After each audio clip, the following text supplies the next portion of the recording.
Oh, are we live?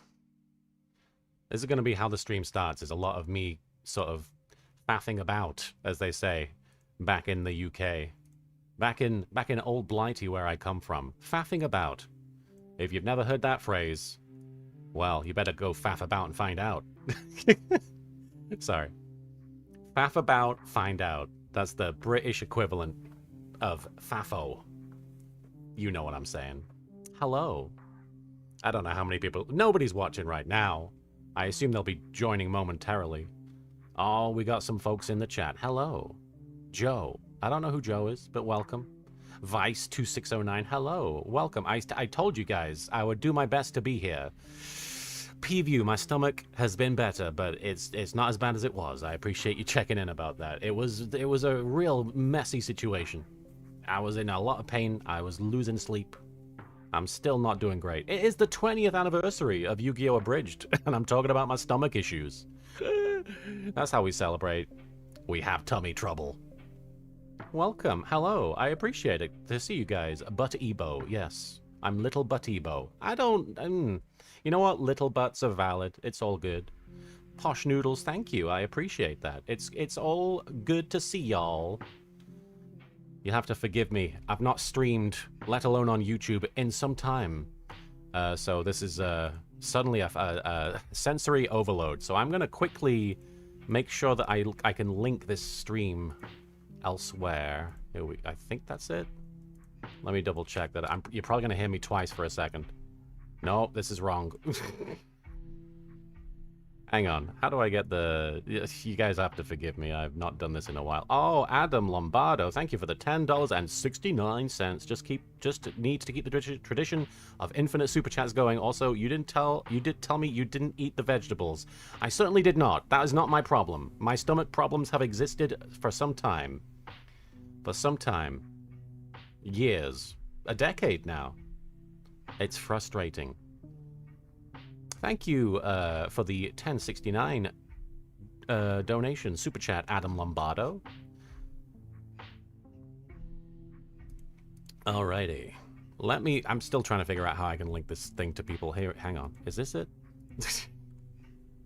No, that's not it. You gotta forgive me. You gotta believe. Bill McGuire, thank you for the $2. Is this editing or are we watching the episode? This is not the new episode. I wish it was the new episode. I wish the new episode was finished, and that's my bad.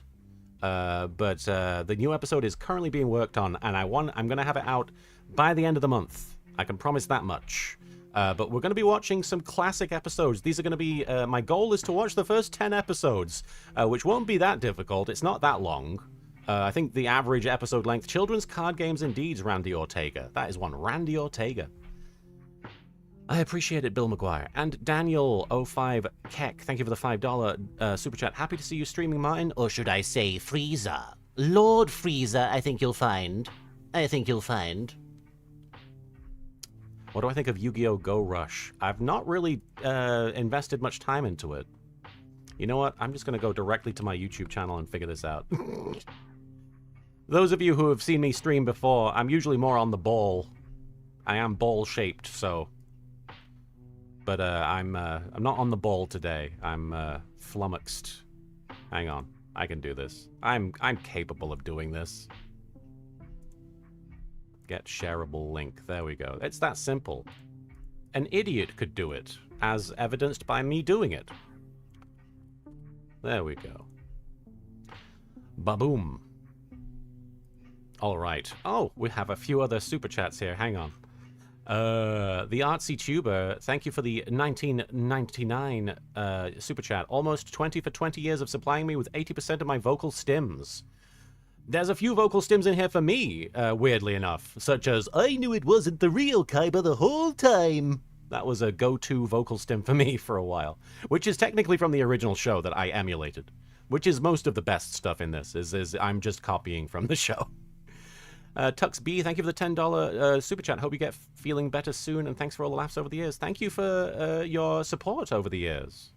And DigiWarrior Callum, thank you for the €5 donation, sending some good vibes for you in the overall stream. Thank you for the good vibes. Welcome, everyone. Welcome to the 20th anniversary. Check his pulse, Yugi. We have to check his pulse. He's 20 years old in an anime. He must be an old man. But thank you for stopping by for the 20th anniversary celebration. This is going to be one of several streams that I'm doing over the next few weeks where I'm watching the classic episodes. I say classic episodes. I'm going to try and watch all the episodes. Swarthy, thank you for the super chat. Who would win, Frieza or Tristan Hare? Oh, I could never defeat the Tristan Hare. Well, speaking of filthy monkeys, he was a robot monkey. And if I couldn't defeat a regular filthy monkey, I don't know if I could defeat Mecha Monkey. I think we would be friends. No, never. Jest Pook P9364, thank you for the super chat there. I'm going to try and be on top of these super chats, but when we're watching the episodes, I'm probably going to stop paying attention to them so much and read them after. Thank you for 20 wonderful years. You influenced my humor since middle school, got me into Vampire the Masquerade, and made Marek and Blue Peeps stuck in your brain.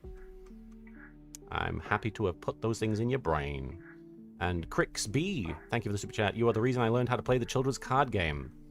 I'm happy. I'm happy to hear that. And speaking of, I'm going to make the classic joke. YGO Abridged, 20 years old. It's finally old enough to learn how to play the children's card game as well. We love that one.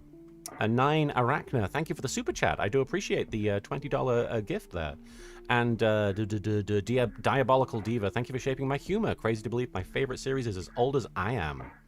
Wow. It was conceived at the same time. Brady Wells, thank you for the super chat. Card games on motorcycles! You'll have to forgive me, I'm not going to be screaming too much. But card games on motorcycles, indeed. It's been a good almost 20 years of that. Chad, the TH historian, thank you for the super chat. 20 years later, and I still do the in a few hours, the sun will rise. I appreciate all you've done, Martin. You'll keep your own schedule, and we'll always be here. I should be keeping a better schedule, to be honest. I appreciate your support regardless, but I could do better. Oscar GT4SJ, thank you for the super chat there. One of the few of the YouTube OGs still here. Love from Canada. I hope you're doing okay up there in Canada. Take care of yourself. And Adam again, thank you for the 420 super chat. There, blaze it. Blaze it by destroying a planet. Frieza destroys Tristan, but his hair survives. It could survive an atomic blast. I am old, LPS, you're right. Chopstick Girl, thank you for the super chat. I hope your tummy feels better. Mine is also effed up. Could I please have Frieza tell me to get over it? Thank you for 20 years of love. Get over that stomach situation. You're about to have a much worse situation happen when I blow your planet up. That's the go-to joke for me. I'm going to blow up your planet. You won't have to worry about IBS or whatever you have. Irritable bowel sayings. I don't know. Something Dragon Ball related. Lord Keeper Shugo, thank you for the super chat. Happy 20th. You're one reason why I still duel. Well, I'm really glad. Well, okay. Are we streaming anywhere else as well? No, it's just here for now. I do apologize if you guys were hoping that I would be streaming on multiple platforms. I've been really overwhelmed. I don't have it in me to stream to multiple things right now. I'm barely able to keep track of the YouTube stuff, to be honest, at the moment. All right, well, I feel like we've read enough super chats. I'm going to leave the super chats for now. You feel free to give them if you want, but I'm going to focus mostly on watching the episodes because otherwise it's not going to happen. It's going to take too long. And I do want to watch them with you guys. You can see my mouse pointer. Isn't that fun? Did you think you'd still be making these videos? Chris, I certainly did not. I hoped that I'd be finished by now. And I'm sure everybody else hoped that as well. But we're getting there. We're almost at ancient Egypt. We're like one episode away from ancient Egypt. Isn't that wild? All right, I'm gonna start the watching process. I'm going to activate my eyeballs. The balls are inert. Not my eyeballs though; they're very active. All right. Well, thank you so much for the congratulations and Dragonbeak. It's great to see you. We love some Dragonbeak in the chat. Shout out to Beaky. All right. We're going to just watch the classic episode, and I'm going to probably stop it every so often to do a little bit of commentary or explain some things, but to put this into context, to put this first episode especially into context, there had only been 2 videos before this. There had only been 2, I believe, Yu-Gi-Oh! Themed videos that I'd made before this. I'd made a few other YouTube videos, probably. But this was my first attempt at like a scripted, potentially ongoing series of videos. But before this, I made a thing called I'm Yami Partridge, which wasn't even it had none of my voice in it. It was just audio from another show called I'm Alan Partridge, and it was a classic scene from episode 2 of that, talking about farmers. And Yami, hey, Demon Cross, great to see you. And Yami Yugi was playing the role of Alan Partridge, and Pegasus was playing the role of the farmer guy.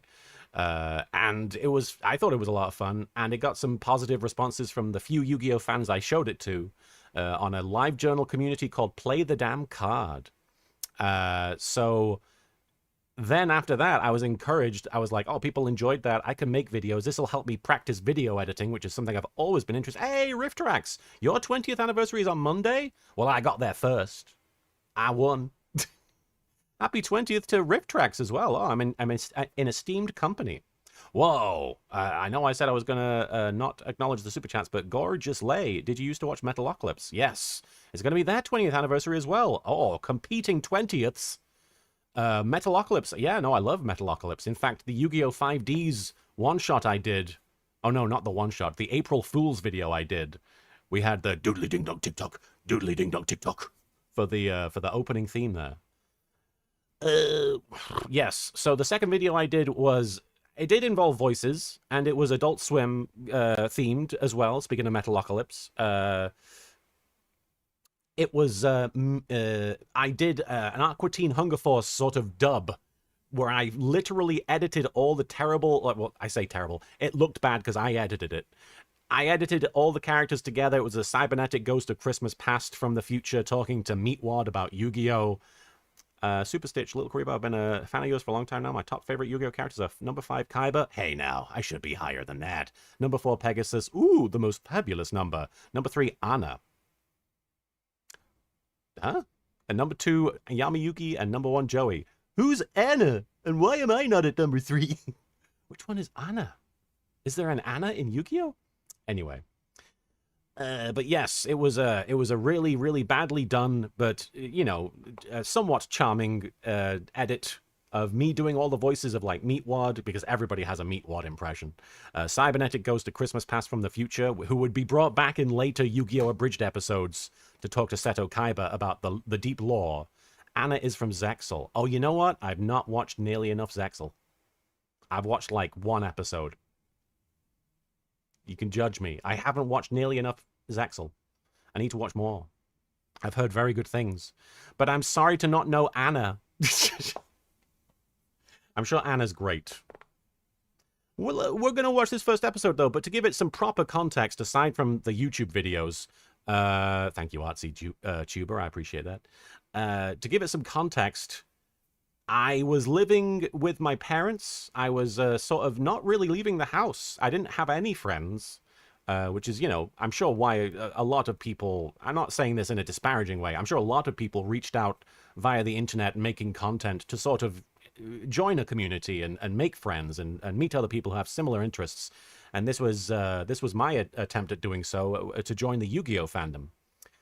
Is this the Krusty Krab at Brady Wells 6447? No, their live stream is down the street. You gotta go. I know I look like a cute SpongeBob character, but no, I'm a Karibo. But Insis, good to see you. Will I be watching the movies as well? Potentially, maybe as a follow-up stream after the series. But yes, I didn't have any friends. I didn't go outside. I really didn't have anything going on. I was a total recluse. It was a really sad situation. Not in a good way, but I made the first episode of Yu-Gi-Oh! Abridged on a whim, on a total whim. Did not know what to expect. Didn't know if people would watch it. I did say that before Satan's Century, and it's kind of a cringe quote, but, you know, I was kind of exaggerating, and I think I was even quoting a friend of mine when I said that. But yeah, no, it kind of applies. Kind of. Good to see you, Bedinsis. Yeah. All right. So, yeah. This was very early into my quote-unquote career as a YouTuber. I don't know what you would call it. This is very early days as an editor. So there really isn't any editing. This was made in Windows Movie Maker. So you can see all kinds of de-interlacing. There's no lip flaps matching the dialogue. It gets to the point that Abridged series have come so far and YouTube content has evolved so much that back in the day, this didn't look that bad, I want to say. This didn't look that bad. But these days, it looks pretty bad. It looks and sounds pretty bad. Diane Spencer. I know I said I wasn't going to read the super chats, but thank you for the £2 super chat. But now I'm going to switch into viewing mode, and I'm going to watch this, and I'm gonna try my best to enjoy / cringe / react to this. Let me know if it's too quiet or too loud when I hit play. Yu-Gi-Oh! Was filmed before a live studio audience. That's funny. Hey, Joey. Earth to Joey. Earth! Hey, are you in there? It's your move. That's my attempt at paying homage to the original line from Yu-Gi-Oh! The Yu-Gi-Oh! Dub, because I'm pretty sure it is something akin to that, but it's not right. I get the first line wrong. It's something slightly different, but I wanted it to be the same line. I wanted it to start with the same line. It's kind of similar. Sorry, Yug. Doing this Brooklyn accent makes it difficult to concentrate on card games. Difficult to concentrate. I know what you mean. My voice is pretty crazy, too. I'm thinking about changing it. Tristan sounds so much more affected back then. It is recorded with a potato. Hey, Dark Cloud. Good to see you in the chat, Dark Cloud. By the way, my grandpa has a super rare card. I sound so sleepy. Groovy. Hey, bada bing. Rare card. That sounds vague enough to be the Blue Eyes White Dragon. Don't have to whisper. And since I'm a child billionaire in charge of a huge gaming company, I obviously have nothing better to do than go check it out. I remember getting quite a few compliments for the Kaiba voice, even back then, and looking at it right now, it's hard to imagine why. I do want to mention that these voices, obviously, this is my first real attempt at doing any of them. The only one that I'd really attempted before, like just in my spare time, was Tristan, because his line, and I quoted it earlier, of, "I knew it wasn't the real Kaiba the whole time." That was kind of the impetus for me wanting to try to do a fan dub of some sort. I was like, I can kind of do these voices. They're not good voices, but I can kind of do that. This video's a lot quieter than me. I do apologize for that. I'll turn it up. You have to forgive me. Hey Gramps, can we please see your super rare awesome chocolatey fudge coated mega super card? Is that better? I don't see why not. Here it is, the Blue Eyes White Dragon. That's the least threatening name for a monster I've ever heard. What kind of mook could want a card like that? I'm here for your blue eyes, old man, and I won't take no for an answer. Now give it to me. No! Curses, foiled again. Sorry. It's kind of funny to me. I haven't watched a lot of these in a long time. In fact, I think it's been at least a year or two since I've watched this episode myself. But it is really funny to hear just how hesitant I am to commit to any of these lines. I sound like I'm questioning every choice that I'm making. I'm going to go hire some thugs to kidnap you now. I'm a billionaire, so nobody will even think about pressing charges. That Kaiba kid needs to get laid. Big time. I feel like that's a Family Guy quote. I feel like that's the first reference in this in this whole series. I feel like that's the one real explicit reference joke in this episode. There aren't that many in this one. I feel like I managed to avoid making any like memes or anything like that in this one. I do get accused quite accurately of relying on memes and references, but that was the first one. That was the beginning of the referencing with capital T, capital R. Hello, game shop. I kidnapped your grandpa, Yugi, and then I dueled him into submission. So could you get over here and call an ambulance for him? That's true. I have far too much money to be expected to do it myself. Wait, who is this? Back then, I wouldn't have known this, but the edit there is really weird. How it's like, wait, who is this? And then it's immediately cut to the elevator. Grandpa, are you okay? For some reason, playing a card game has caused me to become severely injured. Now, my understanding, based on the original, like, telling of this, is that Grandpa isn't severely injured. He's, like, shocked by the holograms. So, if you've ever wondered why playing a card game causes him to become severely injured, it's because he has, like, a heart attack or something. He's like, whoa, giant holographic monsters. That's scary. And I think the idea is that Kaiba knew that it would do that, which would bring Yugi to him to duel him. I don't know. That's right. And now... Was this desk mic or headset audio? Oh, God, look at that. Oh. Or was this desk mic or headset audio. This was a really, really shitty, like 5-pound desktop microphone. The kind that you could like just go to a shop and pick up anytime. Like everybody had one back in the day. I used it, the first time I used this desktop microphone that I used for this YGO Abridged episode was when I was playing the video game Worms. Do you guys know the games, the Worms games? You could import your own audio in there. So that was some of the earliest memories I have of creating audio on the computer and using it in something, was you could create little sound banks for different Worms teams. And I would record like Star Wars quotes and make Star Wars characters in Worms. Worms is the best. I love Worms back in the day.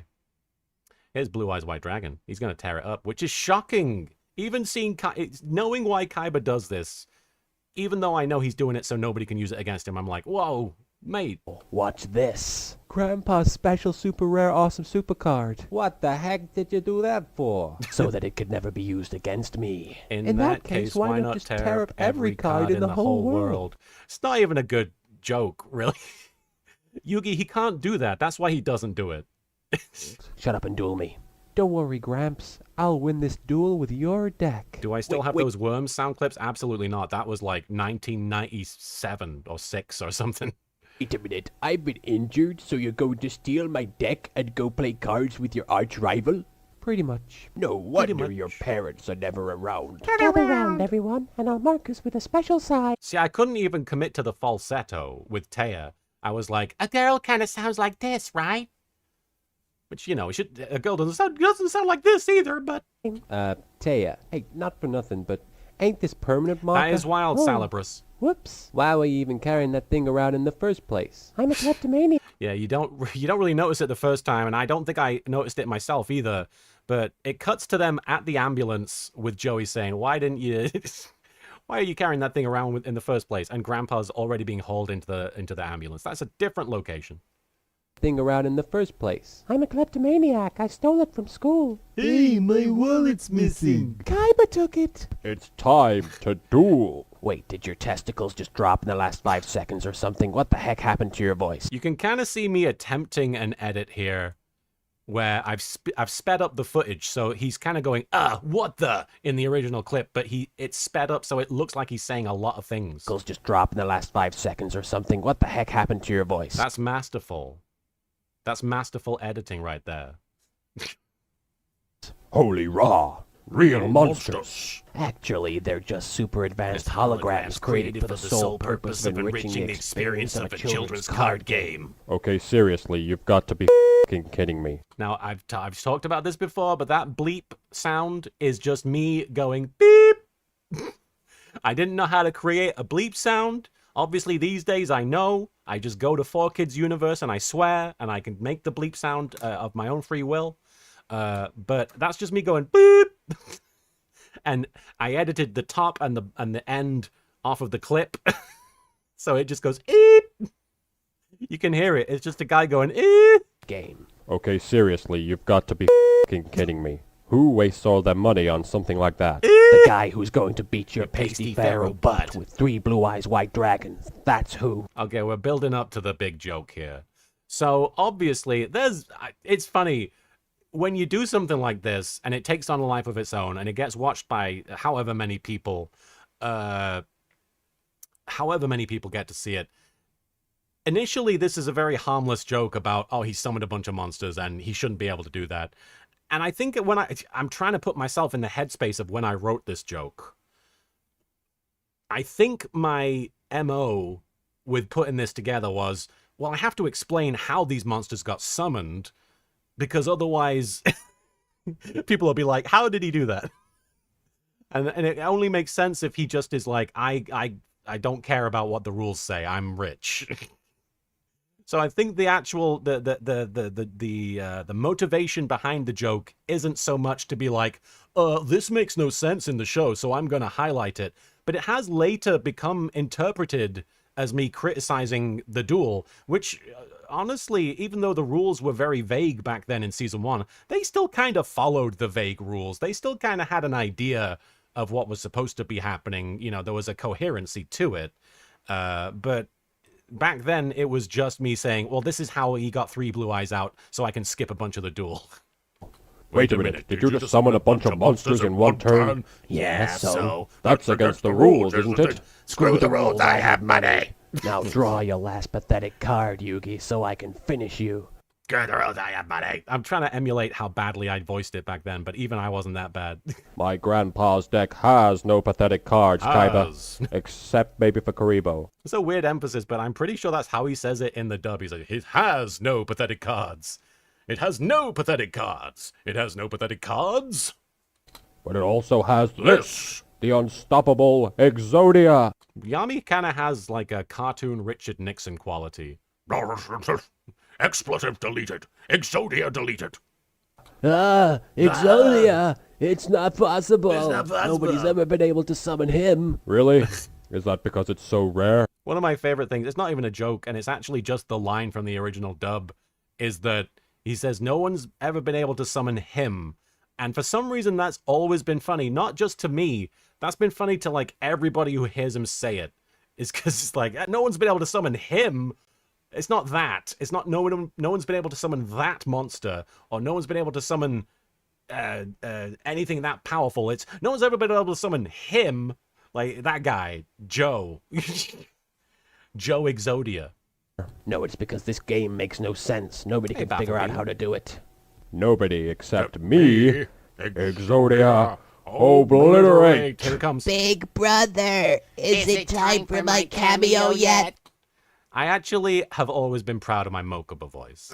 It's one of the voices that it kind of looks like Kaiba is being consumed by a giant Mokuba there. Mokuba, I've always been very proud of the Mokuba voice. I don't think it's very accurate to the show, but it's in my opinion, I don't know how I do this. I kind of just become a child. How? How could you summon Exodia? Kaiba, if you really wish to know, then talk to the hand. appreciate that super chat, David. I went myself. Mr. Pegasus, sir, Myself. it seems the reigning Duel Monsters champion has been defeated by someone named Yugi. Now, I want to acknowledge that the Vagina Monologues episode, the Vagina Monologues version of this is so funny to me because it's like the reigning Vagina champion has been defeated by someone named Vagina. It's very funny. Also, it's time for your sponge bath. Hey, hey, hey, fun time goofing off Martian style, waka waka. I'm a big fan of I don't do these anymore just because I've honestly gotten to the point where I'm like, it's taken me so much time to make the actual episode. I don't need an end bumper so much. But I'm a big fan of these end bumpers from back in the day that had just random clips with Yu-Gi-Oh footage set to them. It was almost like some of those moments from like AMV Hell. Where it was just like audio from pieces of media instead of a song. But yeah, no, this was back when I think this episode came out. I don't know how many seasons Aqua Teen was in, but this clip is from season 1 of Aqua Teen, and it's Master Shake yelling at the circus audience. You know, well, he's trying to entertain them, and then he immediately turns on them. But no, I love the juxtaposition of Yugi looking all like, daw shucks, and going, da, goofing off Martian style. And I actually am really glad I made the decision to put these little created by Little Karibo titles at the end, just because, and I don't know how you guys feel about this or how you guys, if you guys even remember this, but back in the day, there were a lot of YouTube channels that would emulate my content, and I don't mean like making their own abridged stuff. Some of them were just like imitating me, like directly, like trying to confuse people. In fact, one of them confused my mum into believing that I was a different, that my channel was something entirely different, with a guy yelling in a foreign dialogue. Like, my mum called me and was like, why is your channel just this guy yelling at me? And it wasn't. Yes, I summoned Little Karibo imposters. It actually gets acknowledged later on. It was a big thing back in the day. Steam-powered cyborg. Remember when you did a YouTube poop? I think I did two YouTube poops. I did the Princess Will Marry the something, the one about Aladdin and Princess Jasmine, and then I also did one based on Rover Dangerfield. All right. Really quickly, I'm going to check the super chats. I'm going to check the super chats after every episode if I can. I think it's going to be hopefully straightforward. See which ones I've missed. All right. All right. Squally, hey, thanks for the $9.99 super chat. I summoned watch the first episode. Actually, I've missed a few here. Eamon Dark, thank you for the $19.99 super chat. YGO Abridged became my comfort show during tough times throughout the years. Thank you so much for existing and being you. Well, thank you for being you and for existing as well, Amen. Chrono Sign, thank you for the super chat. I want to be a voice actor and I could really use the advice on how to prepare my voice. Honestly, the best advice I can give you off the top of my head, and I am 90% head, is just practice to yourself. Like practice reading from a magazine, like practice reading articles or novels, practice reading comic books aloud to yourself, reading dialogue just to yourself. Like that's what I would do before I started doing stuff like this. And it really helped me sort of find my comfort zone, and it gave me the ability to sort of perform without having to think, what am I going to do? Like you have to sort of train that muscle of like, I can jump into action at a moment's notice and have a character and a performance ready, or I can bring one out of this dialogue. And just practicing that, stretching that muscle is a good way of doing it. Diane Spencer, thank you again for the £2 super chat. Lugia Lover, I've enjoyed this series since middle school. My friend recorded the bit with Yami before his date with Taya and lip-synced to it on the bus. Ah, Yugi, you little bleep, bleep, bleep, etc. Sideways.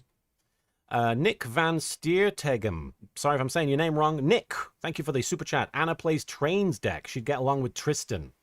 Yes. Famously, Tristan and Trains. Actually, I'm the one that did the duel on top of the train. I'm the cool one. Professor Wonderful, thank you for the super chat. Butts. We love to hear it. I love to see them. Aaron Jordan, did you ever imagine the actual dubcast to react to this series? I've actually known a few of the dubcast, not give their opinion on the show, but talked about the show, and for the most part, they're very chill with it. You know, there's one or two people who have reservations, and I totally get it. You know, there's no hostilities as far as I'm aware, and I have nothing but respect for all of those actors. I am a big fan of each and every one of them. And obviously, I wouldn't be able to do what I'm doing without their work. So thank you. Thanks, guys. Dip Shidiot, thank you for the $5 super chat. You didn't leave a message, but you left us your name, which is a message up by itself. And David Burge, thank you so much for the $100 super chat. I know I already sort of acknowledged it, but thank you so much. That's huge. Screw the rules. Now you have money. Aha. Take care of yourself and happy anniversary. I do appreciate that. And Adam Lombardo, thank you for Ex-Jodia. It was right there. I should have realized. Oh, we're getting a few more super chats in. I'm sorry. You're gonna have to forgive me. I didn't see those coming. People were saving them. Hang on. I'll read a few more here. Zante Spare, thank you for the super chat. Sorry to ask, but are we watching season 0 as well? You know, I mean, I'm focusing mostly on the main series at the moment. I've just started streaming it, but maybe when we've gotten through all of the series, we can watch some of the side videos like the movies. 9 Arachna, thank you for the $10 super chat. B Barnes, thank you for the $2 super chat. Will we ever get another Mark Remark? Big thanks. I would love to do another Mark Remark. I'd probably not do it based on WWE though, just because I have some issues with some of the things that they're doing and, you know, aligning themselves with. I hate to say it, but it might be like other wrestling promotions that are available, like, you know, AEW or something like that. Maybe even sort of a Japanese wrestling promotion. I don't know. I definitely have the itch to do it though. Mystic Minds Analysis something. Thank you for the super chat. YGO Abridged was a gateway to my first real social life away from abusive fake friends. I treasure all the Alcom memories with you. Well, thank you so much for that. I'm glad you got away from those fake friends. I hope that you have real friends who have your back and share their love with you. This is Spa. Thank you for the super chat. It's been an awesome 20 years. By the way, YGO Abridged introduced me to Perfect Hair Forever. Goated references. Yes, Perfect Hair Forever, one of my favorite Adult Swim things. A lot of people don't like it. I'm a fan. I think it's fucking stupid and fun. Jesse, thank you for the super chat. Hi, LK. I met you at Ichiban Con back in 2015. You and Marin was so nice to me, and I've always really appreciated it. Happy 20th. Oh, Jesse, I'm really glad to hear. I hope you're doing all right. Ichiban Con is so long ago now at this point, but strong memories. I'm glad that you share them yourself. All right. I'm going to call it on the super chats for now. We're going to watch another episode. Otherwise, we're going to be here all day. I hate to say it. I'm not trying to ignore you guys, but I want to make sure I watch. I might not be able to get through all 10 episodes that I intended to, depending on how the stream goes. But I'm going to do my best to get through as many as I can before we end the stream. Super Stitch, hey man, I think YGO Abridged is both very adorably charming and funny, and as well as very quotable. What's your favorite character to do in it? Oh, my favorite character? Matic is up there. Matic is one of my favorite characters of anything to do anything with. He's just so friggin' stupid and fun and loud and fabulous and sexy. He has everything going on. It is day in California, yes. I'm going to hit play. I'm going to go on to episode 2. Episode 2, not as good as episode 1. If I'm being honest, not as strong an episode as episode 1. And it's been a while since I've seen it. Well, much like it's been a while for a lot of these, but forgive me is all I'll say. Forgive me on some of these episodes not being as good.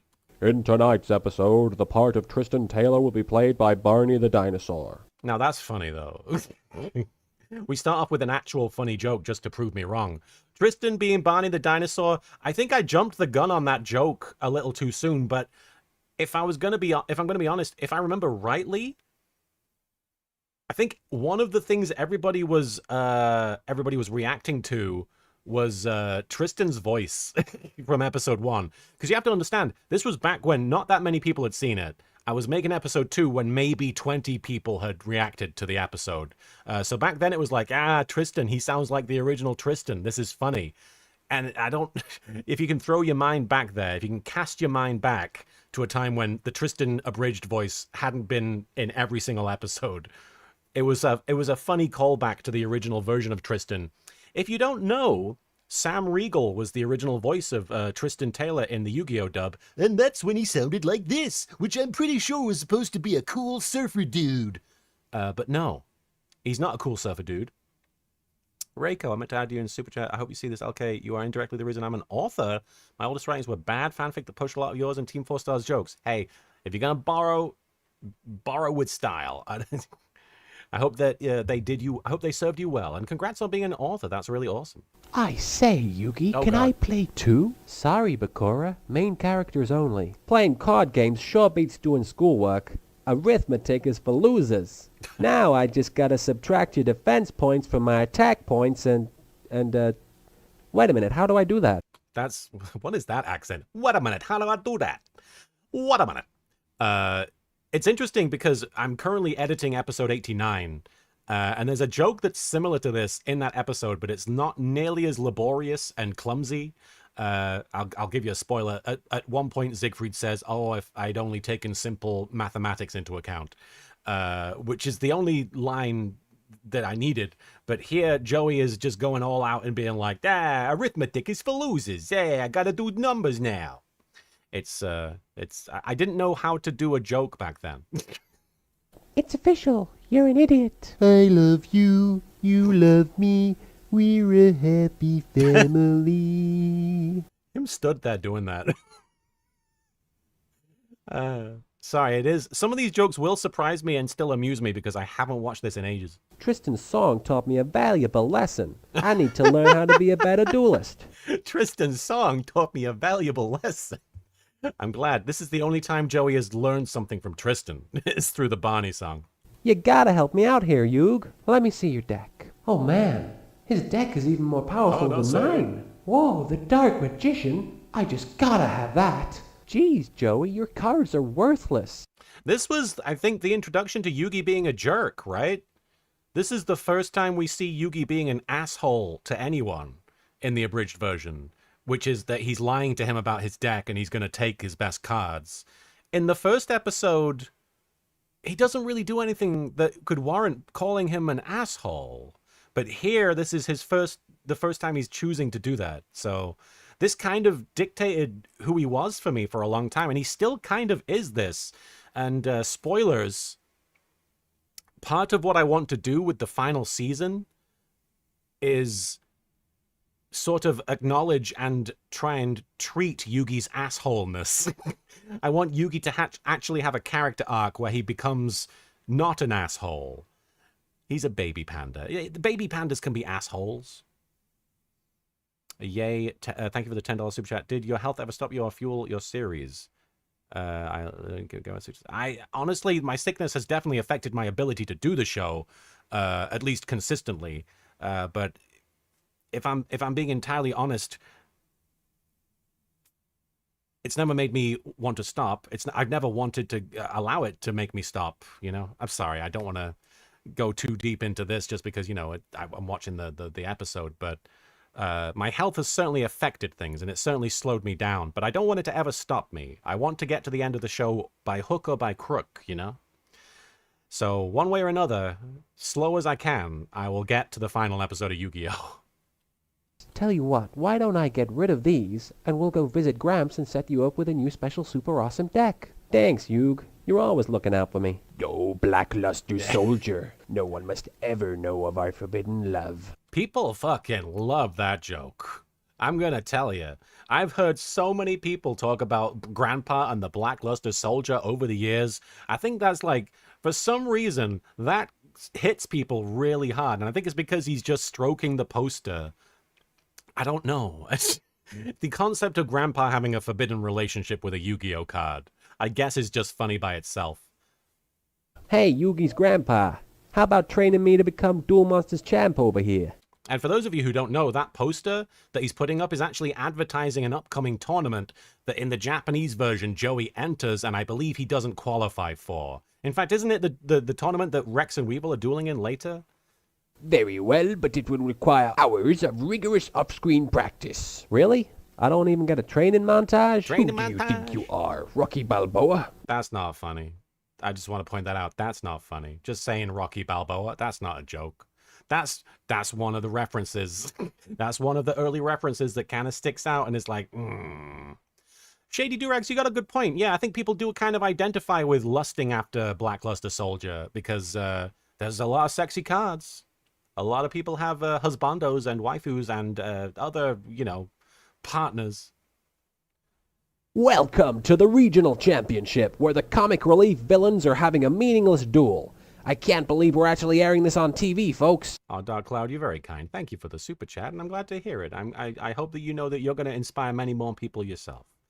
So, the announcer there, I love it when there's an announcer in an episode of Yu-Gi-Oh! Because, you know, far too often it's just two guys in a room staring at each other, yelling card game things from across a room. But when there's an announcer, it allows me to sort of abbreviate things, sort of establish what the situation is, and do some sort of snarky commentary at the same time through the announcer. So I've been a big hey, Princess, good to see you in the chat, Your Majesty.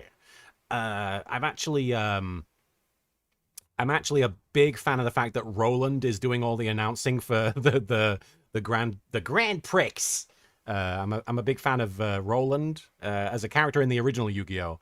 But I'm a big fan of him playing the announcer and allowing me to sort of vent a lot of my frustrations with the tournament. Happy birthday, Desmond. And happy anniversary to Yu-Gi-Oh! Abridged. You're a grand prick. Not you, Desmond. It's some anonymous person. Man, I love the card game channel. It's almost as good as the Watching Paint Dry channel. There's a package here for you, Yugi. package? You better not have been using my credit card to buy Duel Monsters merchandise off eBay again. Oh, I was struggling with the grandpa voice or something. I don't know why I was chewing the scenery with all of Grandpa's dialogue right there. It's from Industrial Illusions. I guess they heard about my victory over Kaiba. Yeah. Man, I would redo all of these takes. The one thing I'm picking up from these old episodes is that all of these takes sound bad, and I'm barely doing the line, it's from Industrial Illusions. Yeah, those card games are big news. It completely overshadowed the fact that he kidnapped and hospitalized your grandpa. Hey, look. Why would that be I'm on news? TV. What are you I guess it talking would be, about, actually. Tristan? That's just a purple dinosaur. You'll have no idea. I wrote the Barney voice joke first when I started writing this script, and then I realized that one of the monsters kind of looked like a purple dinosaur. So I was like, yes, I can make this work. I can make the Barney reference even deeper. Super Stitch Martin, what made you decide to make Weevil and Rex a Beavis and Butthead parody? This is a good question for this point in the show. Hey, Weevil, check it out. Hi, Weevil. My dinosaur is horny. Get it? Yeah, yeah. Now, the Weevil Beavis impression is kind of good. And the reason these voices are a little better than all the other voices is because, as you prompted, I was a huge fan of Beavis and Butthead back in the day. And one of the ways I would make people laugh, and I think I've talked about this on other streams or on panels and such, I would get bullied a lot at school. That was part of the reason I didn't leave the house, as I aforementioned. I got bullied a lot. But one of the things I would do to sort of defang the bullies, you know, take away their weaponry, was to make them laugh. And you're watching this on your giant 4K TV. That's so funny, Lexi. One of the things I would do to make them laugh was do impressions, and the predominant impression, the primary impression prime. The one that I would go to first was Beavis and Butthead, because all the kids loved that. All the kids were like, Beavis and Butthead's the funniest thing. Even in the UK, people liked Beavis and Butthead. But yeah, no, I would do that, and it would make everybody crack up. In fact, I wrote one history essay using the characters of Beavis and Butthead because I knew I would be called up to read my essay in front of the class, and I wanted to know what it felt like to have... Little Zach, what series will I abridge after YGO Abridged is done? If I was going to abridge anything, Tenchi Muyo, but I don't know if that's in the cards. But Tenchi Muyo, I'd love to. That would be fun. That or Gankutsuo. But I would do Beavis and Butthead, and I wrote this history essay knowing that I would have to read it in front of the class. I was so cool, Vogo Dog. And I didn't expect the whole classroom to sort of die laughing while I was doing it. You'd have to forgive me. It sounds like I'm bragging, but everybody was laughing. Everybody was dying laughing, except for the history teacher, who didn't know what was going on. Did not know what I was doing, why it was so funny. Vampiro, what about Keijo? I could not abridge Keijo. I would be... If I had to edit that much butt footage, I would just be lost. You'd never see me again. But yes, Rex and Weevil, Beavis and Butthead, that was almost like... That was an epiphany for me, actually. I remember... I have a very vivid memory of lying on the ground. This sounds weird, but I was lying on my bedroom floor, staring at the ceiling. This was something I would do when I would get writer's block, is I would just lie down. Not on the bed. That's an interesting super chat that we'll get back to after the episode. I would lie down on the ground and just wait for a thought to hit me. And about half an hour into just thinking about what do I do with Rex and Weevil, I was like, wait, I have these two voices that I've already been doing, and it's so perfect for them. It feels so right. They are Beavis and Butthead in the Yu-Gi-Oh world. Will there be a Dark Side of Dimensions abridged? I'm going to say yes. I'm going to say straight up yes. As long as I don't die or something before I get there, Dark Side of Dimensions Abridged definitely going to happen. I'd like that to be the finale of the Abridged series. It's like your move or something? Bugs are cool. These guys sound awfully familiar. Now that's weird. I think it's because this is the first time I'm doing an impression of a different character in my show from a different series, that I had to have Yugi be like, these guys are Beavis and Butthead. I had to have Yugi acknowledge it, because otherwise it would be like, who are they? Why do they sound different? I appreciate it, Dragon Master. So, like, I'll attack or something? You, like, activated my trap card, Bud Munch. No way. That's a classic. That sounds so bad, but it's so funny. No way.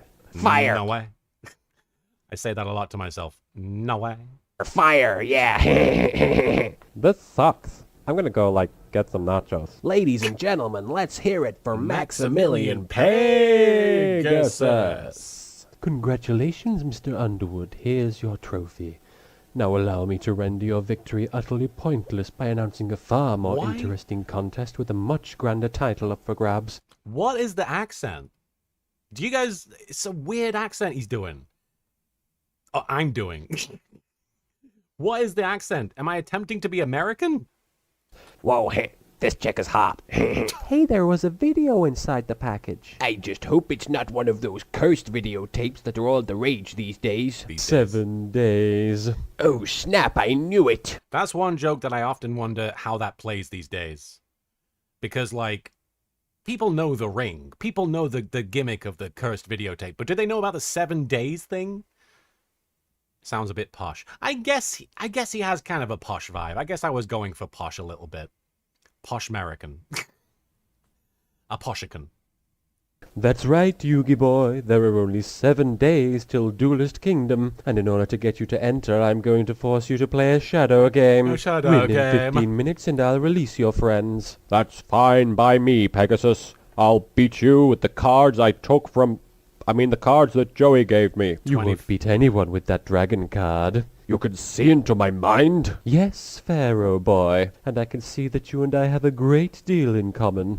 This is why I don't like this episode, is because a lot of dialogue feels kind of superfluous and not funny.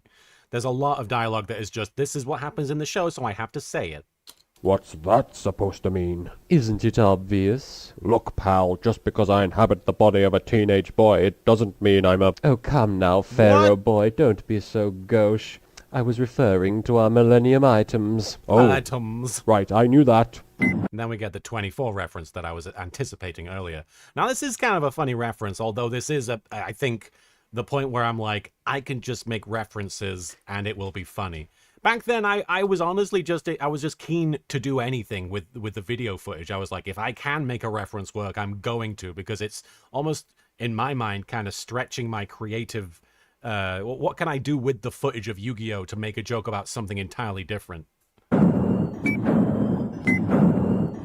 It works. What would you say if I told you I didn't actually create duel monsters, and that it's actually Duel based monsters. on mystical duels held by powerful pharaohs many What you talking thousands about, of years Pegasus? ago? What you talking about, Pegasus? These pharaohs battled with real monsters and real magic, so as you Real. can imagine it was a great deal more exciting than the watered-down product I created. I don't know about that. The watered down product has giant holograms, mate. Wait a minute. You're just using this monologue to stall for time. Well, it worked, didn't it? You're a cheat. No, my strategy was merely... Hey, everybody. Pegasus is a big stinky cheetah. Oh, so that's the way it's going to be, is it?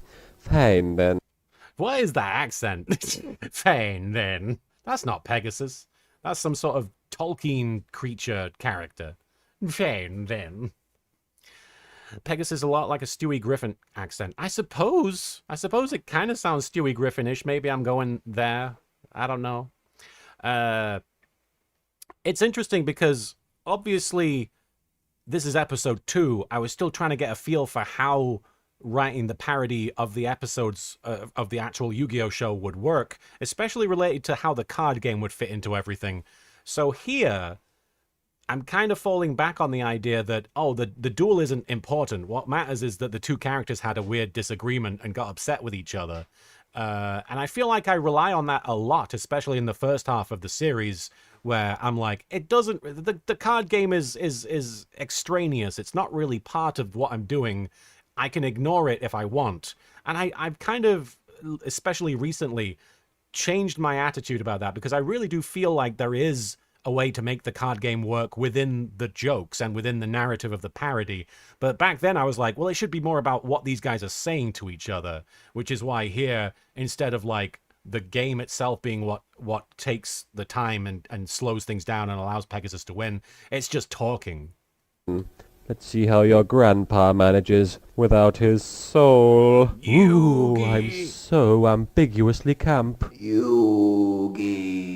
Now, I kind of gave something away there.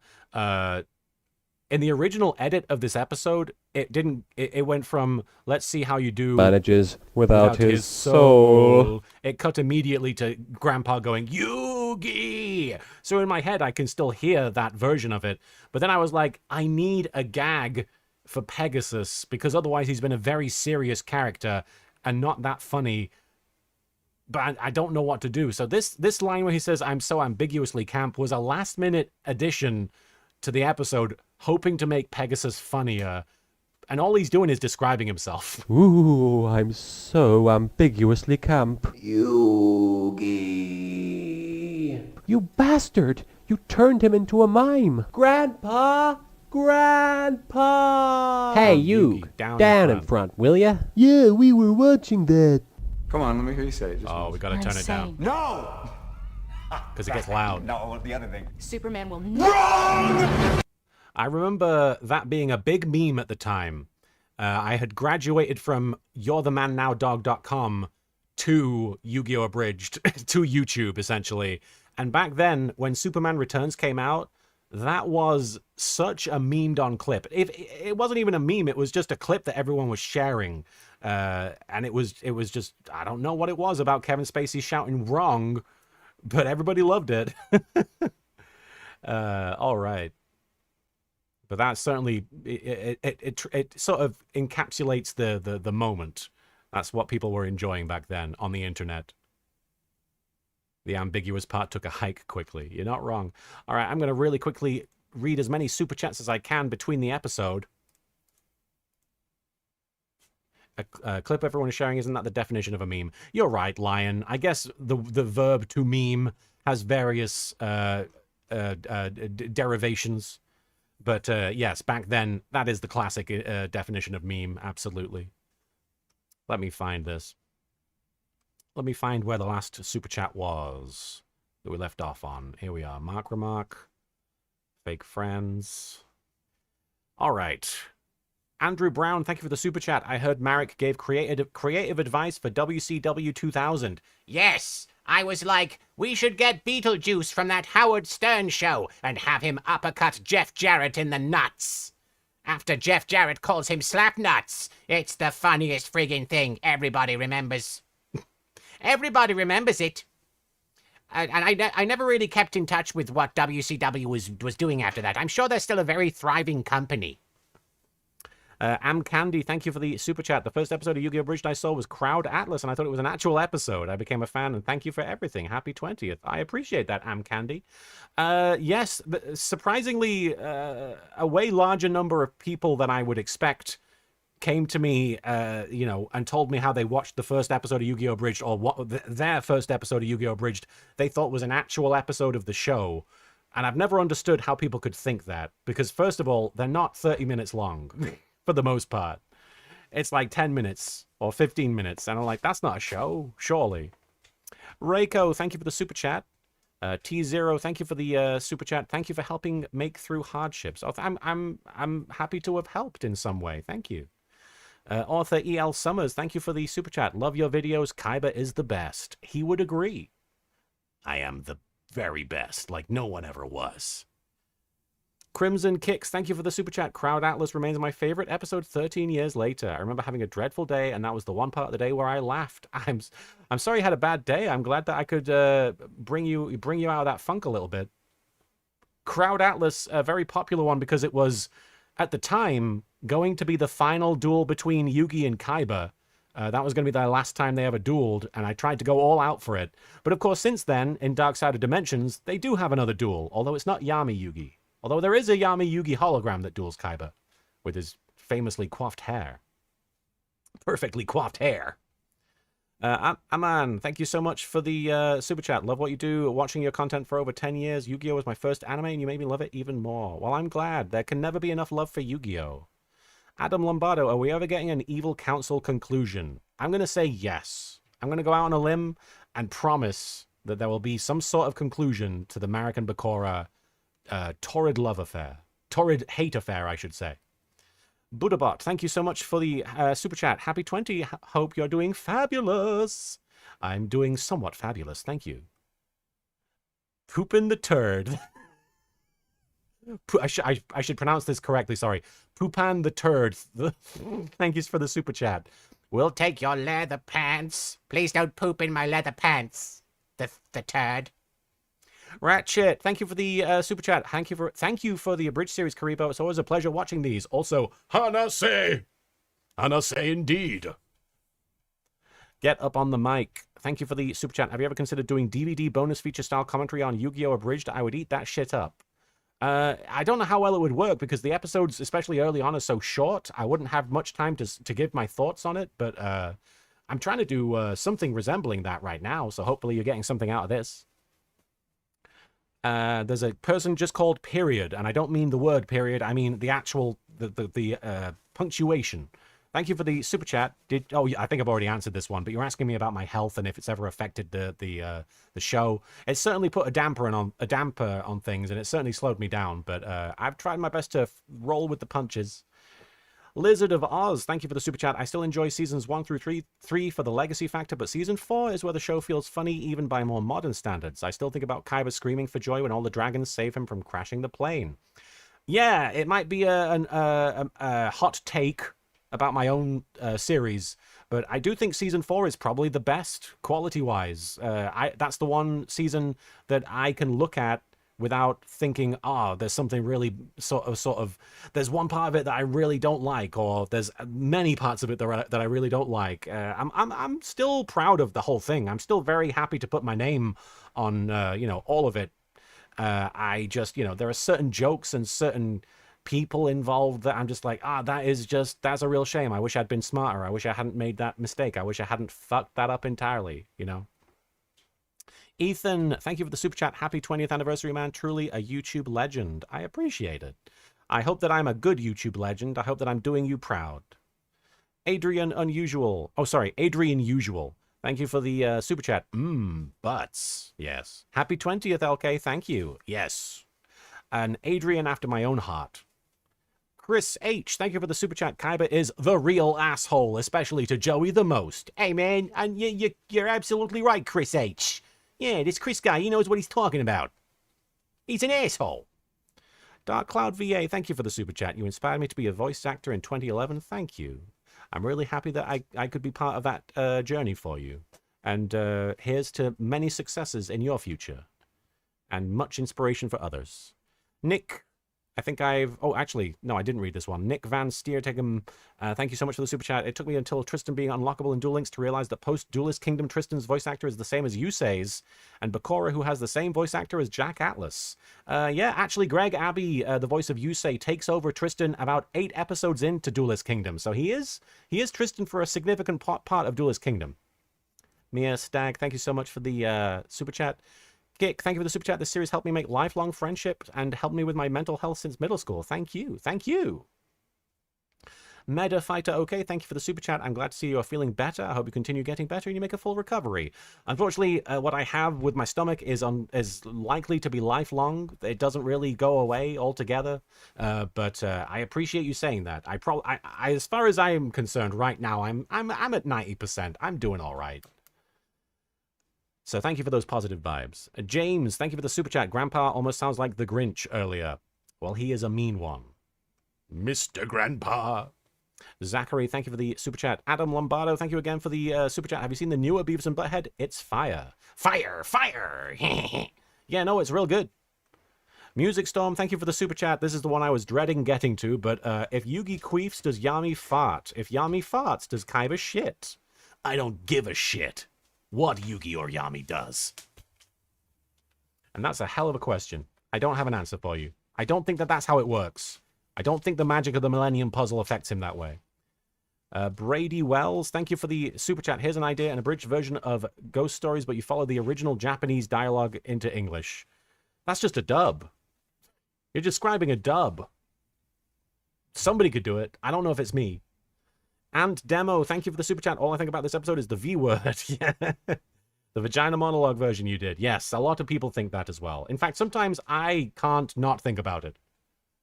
Hunter Evans, thank you for the super chat. I quote, bats, gay people, same thing. Literally any time someone compares two completely unrelated things. Yeah, it's appropriate. It's appropriately inappropriate. And Sleepy Muffin, thank you for the super chat. I vaguely remember a video a long time ago where a woman was at an amusement park with a Yami plush and you were dubbing over it. You might have seen a video where I was dubbing over a Yami plush, but I don't know if it was at an amusement park. But I did a few of those. I don't remember that one specifically. All right, guys. I've read a lot of super chats there. There's still quite a few that have come in since I started reading those. I do apologize. Oh gosh, yes, there's quite a few here. I'll read a few more and then I'll get back into watching the episodes. I do apologize. Jacob, thank you for the super chat. The ambiguous part took a hike quickly. Yes, he's not that ambiguous. I am just very camp at a certain point. Stash Hand, thank you for the super chat. Happy 20 years to YGO Abridged. My big sister introduced me to the series all that time ago, and it was new. And back before, if memory serves me right, I started high school. A lot has changed since then, but I've never stopped loving it. Well, I'm very grateful for that. I don't know if you were old enough to watch the show back then, but thank you for doing so. Nicole Bolas, thank you so much for the super chat. What happened to Season 0 Abridged? There is no Part 1 on your channel. For real? That is news to me, although it probably honestly got flagged a long time ago, and I probably tried re-uploading it, and it probably didn't get accepted. There are certain episodes that just are not available on my channel because of copyright issues, so that might be one of them, unfortunately. I will look into it. Arturo, thank you for the super chat. Thank you for all the laughs. You are the MVP. I'm the MVK, the most valuable Karibo. And Demo, thank you for the super chat. I loved your Yami Plays Fallout 3 video. Yes, you owe me money. Would you do more Let's Plays since Bethesda announced remasters? Happy 20th. I don't know if I'll do more of Fallout, but I would love to do more in-character Let's Plays. Those are a lot of fun. Pie Master, thank you for the super chat. Love to see you still kicking. I'm doing my best. I've got tiny feet. I've got small feet. Titania, thank you for the super chat. Happy 20th to YGO Abridged. Been watching since high school. I'm now 36. You're one of the rare instances where your YouTube presence and talent has outlived everyone I watch. Still loving it years later. Yes, I am the last Karibo standing. You can't defeat me. I'm just gonna persist. Cthulhu Cucumber, thank you for the super chat. Chat, you must chill. You're very kind. Andrew, thank you for the super chat. Here's some Yu-Gi-Oh trivia. Yugi and Kaiba only ever dueled once. Oh, you mean regular Yugi? Yeah, I suppose you're right. Yami Yugi a few times. Will Peters, thank you for the super chat. Though didn't Marek turn good after the whole Yami-Marek duel? I sure did, but don't tell anybody. I have a reputation to upkeep. I'm very evil. Seriously, be scared of me. Finks Ninja, thank you for the super chat. Thank you for the laugh. Seriously, so good. Hi from North Carolina. I hope you're doing all right in North Carolina there. Mariah, thank you so much for the super chat. Thank you for continuing to be an ongoing, ever-present light to the world. Gosh. You brought me through so many hard times with how much you've made me laugh. Love you always, LK. Well, I'm glad that I could help make you laugh. Laughing is very important. And Ots, thank you so much for the super chat. Happy 20th. Been watching Yu-Gi-Oh! Abridged since the start. I've been reading the manga and was shocked how close Abridged Yami-Marek is to his manga counterpart. Yes, he is still scary in the abridged version a little bit. I wanted that to be a thing. Sky Destinies, thank you for the super chat. My college friends and I would eagerly await new episodes back in season 1. Thanks for making something that's been such a large part of my life. Thank you, Sky Destinies. It's really cool to imagine people being excited for the release of episodes. I hope you guys are excited for the release of episode 89 in the coming week or so. And 2020 Survivor, thank you for the super chat. Thank you so much for all the laughs and happy 20th anniversary. Will we see an AEW all-in Mark Remark? Will Glass of Milk make his glorious return? I couldn't tell you. I don't know if there's going to be anything of AEW's recent pay-per-views, but in the future at some point, I'm sure I might do something. Okay, we're going to jump into episode 3 now. Like I said, it might take longer than I thought to get through these episodes. I'll do my best for you guys, but let's jump right into episode 3. I'm not actually in this episode. What? Has anyone seen my agent? Well, Grandpa's a drooling vegetable. And now thanks to Pegasus, he's lost his soul too. I've just gotta save him. I don't know. That's not a very good joke, in my opinion. Like, it sounds like a good joke. I understand what I was going for with that joke, which is Grandpa's a drooling vegetable, and that's normal, but he's also lost his soul. I guess that makes sense. But to me, I'm like, well, he only is a drooling vegetable because he lost his soul. So, yeah. First I should probably figure out how to get down from here. Hello? A little help here? Anybody? Let's go Hey, downstairs. it's another video. I wonder if Pegasus wants my soul too. What's up, big brother? It's my sister who sounds nothing like me. Now, that is a joke that I'm proud of, even these days. But I don't think anybody clocks that it's a joke. Because when he says, it's my sister who sounds nothing like me, what he's meant to be implying is that she doesn't have a Brooklyn accent of any kind, and yet she's Joey's sister. Why isn't Lisa Ortiz being like, hey, you mook? The doctors have been so busy trying to figure out why my voice is so high-pitched. Oh. They've neglected to treat my eyesight, so I'm going blind. I always feel bad about the Serenity voice joke. Like, I don't feel so bad about the Serenity voice. Just because I don't have many girl voices, so this is one of many. One of several that I use. Generally. So now Serenity is one of those. But I'm a good Lisa Ortiz, the voice actress, is a good friend of mine. So I feel bad being like, My voice is so high pitched. Well, see you later. Or not. I guess my soul ain't good enough for Pegasus. I've decided I like him being disappointed that Pegasus doesn't want his soul. to accept Pegasus's invitation and travel to his private island where I'll be completely at his mercy. It's a shame rich megalomaniacs are immune from God. the law. Oh, Otherwise, we could just call the police. Oh, God. Cash sure does do terrible things to people. It's like the old saying goes. Money is the root of all. Hey, look! Hey, This look. tournament has a prize of $3 million. Cha-ching!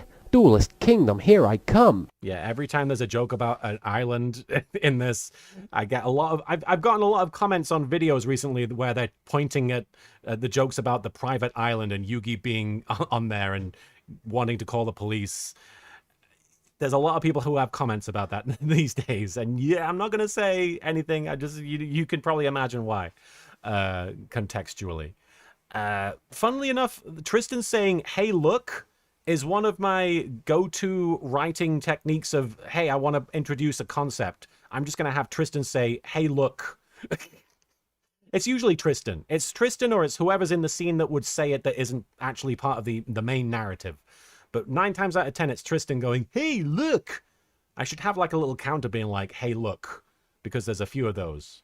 Hey, Joey, remember the time we became friends? Yeah. Give me back my Millennium Puzzle, you big dickweeds! Wow! We're tormenting you. Actually, Joey, I was talking about the part after that. Oh. Oh yeah, now I remember. I mean it, guys. Give it back. This We're is still tormenting you. Man, good times. Good times. No, Joey, I mean the time where I saved you from that bully. Huh. No, I don't remember that. But I was all heroic and stuff. Hey, remember the time me and Tristan took your Millennium Puzzle? Torment. Remind me why we're friends again?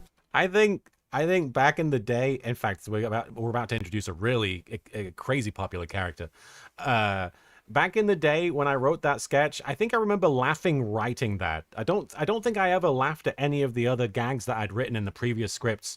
But when I wrote that bit with Joey, you know, being like, remember when we took your Millennium Puzzle? It's like, why would he, after the first 2 flashbacks, which were meant to be to their friendship, why would he then be like, hey, remember when we bullied you? I enjoyed that. I always do think that if a script is making me chuckle, then it's a good sign. It often doesn't happen, so I'm often always worried that my scripts aren't very good because they don't make me laugh, so why would they make anybody else laugh? But this one definitely made me chuckle. Attention, duelists! There he My is. hair is telling me that it's time for you to board.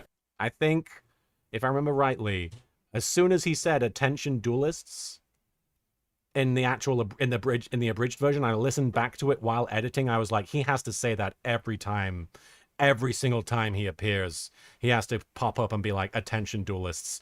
No matter how many people are in the room, no matter if there's anybody even in the room with him, he has to start every sentence by saying, attention, duelists. Because I just got, I guess it was just something that stuck with me. I just loved hearing it. And I think it got to the point that I convinced myself it wasn't from the actual show. And then I would go back and watch the show and he'd say, attention, duelists. And I'd be like, oh, shit, that's an actual thing. Attention, duelist is the most important character. Without him, none of the duelists would be at attention. Anyone caught without a crazy hairstyle will not be permitted to enter the duelist kingdom. Hey, but my hair's all blonde and Blonde and poofy. poofy. Sorry, sir, but it needs to be at least twice the size of your head for it to count. He's with me. Wow, your hair's crazy enough for 2 people. Wow. Okay, he can go. Thanks, Yug. Man, your hair really is crazy. What the heck's your secret? L'Oreal.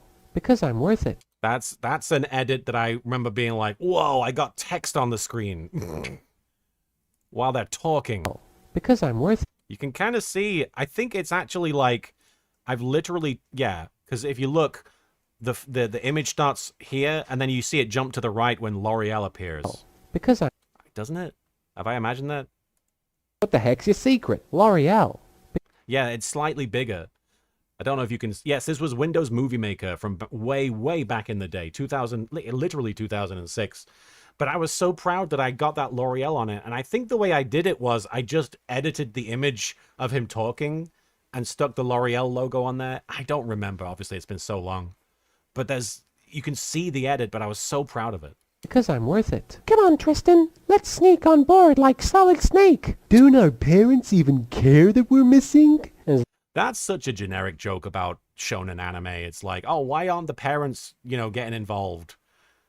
And I feel like that was kind of a lazy thing for Tristan to say. I could have had him say any number of things after she mentioned Solid Snake. Oh, X-Don, thank you so much for that. Do I have a fave song parody I did? If I'm being honest, my favorite song parody that I've done that isn't Yu-Gi-Oh! Abridged was the Frieza song that I did for Team 4-Star. If you've never heard it, if you look up Just Give Up Frieza, it's a parody of the You'll Be Back song from Hamilton. Just give up.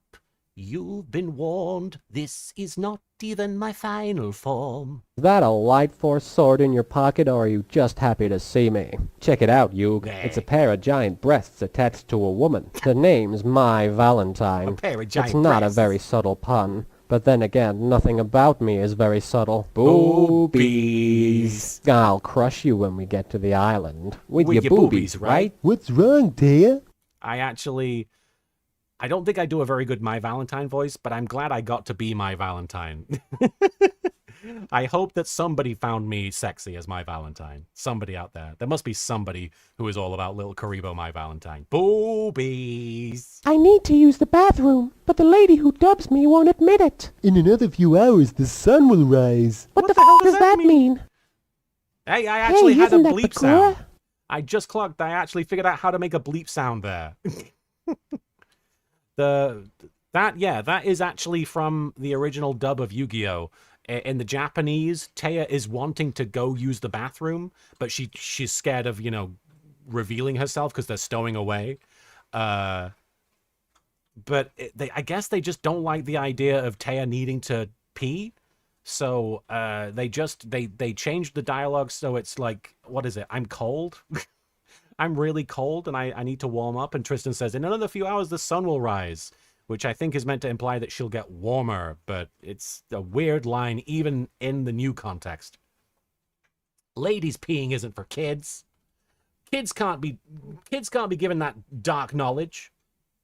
Bakura? The limey kid from school? What's he doing here? Who cares? He's not even a main character. I got harassed by so many Bakura fans because of these Bakura jokes from back in the day. And I don't blame Bakura fans. I don't blame the Bakura fandom. I don't think Bakura inherently is the issue. But back then, a lot of people made the understandable assumption that I genuinely didn't like Bakura and that I thought he sucked and that he shouldn't be a main character, which isn't my feeling at all. I love Bakura. I think Bakura is one of the best characters in the show. But the dub, well, not even the dub, the anime kind of shafts him. It kind of puts him to one side and says, you're not part of this, which I think is a shame. And so I'm kind of making a joke about how the show thinks of him.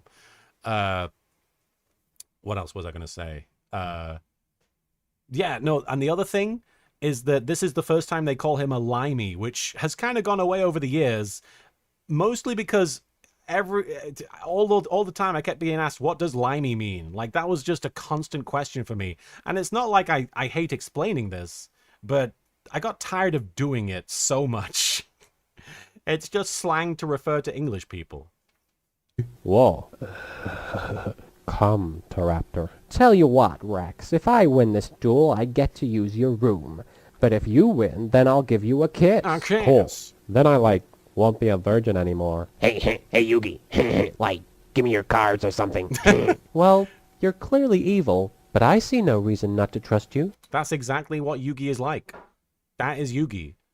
That's just Yugi to a T, is like, I know you're evil, but I'm going to trust you because it's the right thing to do, and I'm a good person. And stupid. Sometimes. Very naive. Say goodbye to Exodia. Yeah, that was cool. Holy cow, I never even saw that coming. Now we're going to have a big blast of music here, so I'm going to turn it down a little bit. I'm a big fan of Weevil saying, say goodbye to Exodia. Because everyone knows the classic, say goodbye to Exodia. and he just trails off like that. But I'm a big fan of Say Goodbye to Exodia. That was cool. I'll save him. You're here. There's Must risk nothing I life fear. for cards. Must risk life for cards. My heart will go on. Hey, get a room, you two. Apparently, a lot of a lot of Yogi Bears love that moment. 9 out of 10 Yogi Bears love that joke. People who shipped Yugi and Joey liked that joke a lot. And I didn't think that was back when I didn't understand the power of these stupid jokes that I was making, was that some people would find intense validation from them, which, you know, is a good thing ultimately, but I just wasn't thinking about it. I just wasn't thinking that people would invest themselves that way into the humor that, oh yeah, the Heart Will Go On song validates the ship. Of course, it makes sense. Get out, loser. Did I just score? Sorry you almost drowned, guys. If it's any consolation, Why are the you sun will be up apologizing? in a few hours. Why is Taya apologizing to them that they almost drowned? Sorry about that, guys. I created the ocean. Man, I can't believe I didn't save your cards. Compared to this, my sister's imminent blindness seems like a minor inconvenience. Your sister? How come you never mentioned that subplot before? My parents got divorced a long time ago because I tried teaching her how to drive. What? Jerry, stop this crazy thing. Apply the handbrake, you dumb broad. Okay. Yeah, this episode 3 is probably the moment where I realized, oh, I could make this could be a long-term comedy show, because I'm actually, I remember being really happy with a lot of these jokes. Like, the first episode, I think is like, that's pretty typical Yu-Gi-Oh commentary. That's pretty typical Yu-Gi-Oh parody. Here I'm having to put them on a boat and deal with almost drowning and show a flashback to Joey's tragic past, and I'm successfully making jokes about them, and I don't think I expected it. I don't think I expected to be able to make quite so many jokes. I thought I was just going to have to sort of rely on the silly voices. If she's going blind, I might actually have a chance with her. We'll both do our best, Joey. You for your sister, and me for my grandpa. I'm not even sure why I bothered coming. What? Hey, look! I was right about the sun. It's a trap. It's a trap! That's a terrible joke. If you are paying attention, I think I've explained this a few times, so I apologize if you've heard this already. You heard the familiar end title sound from Lost there at the end, when it showed the YGO Abridged logo. Was that the first time I showed a logo and it looks terrible? I was right about the sun. It's not even abridged, it's just Yu-Gi-Oh! What was I doing? Oh, you know what it was? I was about to explain it. So, originally this episode came out right at the tail end of season 2 of Lost. And there was if you've never seen Lost, essentially everyone's stuck on an island. I'm not going to go into it. But season 2 ended with a boat showing up. Like there was, the penultimate episode of season 2, a boat arrived, which is shocking because they're all stuck on an island, right? So a boat shows up, and I wanted to cut in this moment from footage of Yu-Gi-Oh! To footage of the characters from Lost pointing and saying, look, it's a boat. And then it would show like Tristan and Yugi and Joey like on the front of their boat. It's like sailing into shore. And it would cut to the Lost characters being like, what the fuck? And then it was going to end with the Lost sound with the Yu-Gi-Oh! Logo popping up. But I didn't end up liking the joke because it took way too long. It didn't make any sense if you didn't know what Lost was. It was just so self-indulgent. It wasn't funny. So I ended up cutting it entirely and ending with Tristan saying, I was right about the sun. So originally the episode went on for another minute. And it was really bad and not good. Really not that good. So I changed it. I took away the Lost reference, which makes the Lost sound effect being here really random.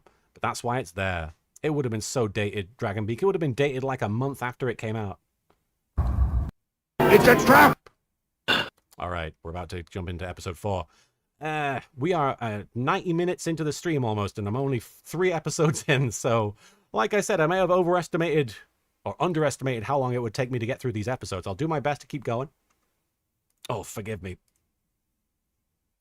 Sorry about that. All right, so I'm going to look at the super chats real quick. I'm going to do my best to jump through them as quickly as possible. If I don't spend a lot of time answering your super chat, I do apologize, but I'm going to do what I can just to keep the stream going and make sure we can continue watching these episodes and get through as many of them as we can. Okay.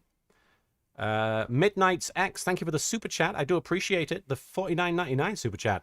I've been a long time viewer since around 2009-ish. I'm glad I can be supportive to you. Thank you so much. Thank you for the content. Love your sense of humor. Wish you all the best. Wow, 20 years. Yes, indeed. It is weird that it's been 20 years since I started making Yu-Gi-Oh! Abridged. I kind of feel it, though, watching these old episodes. I'm like, wow, these are ancient.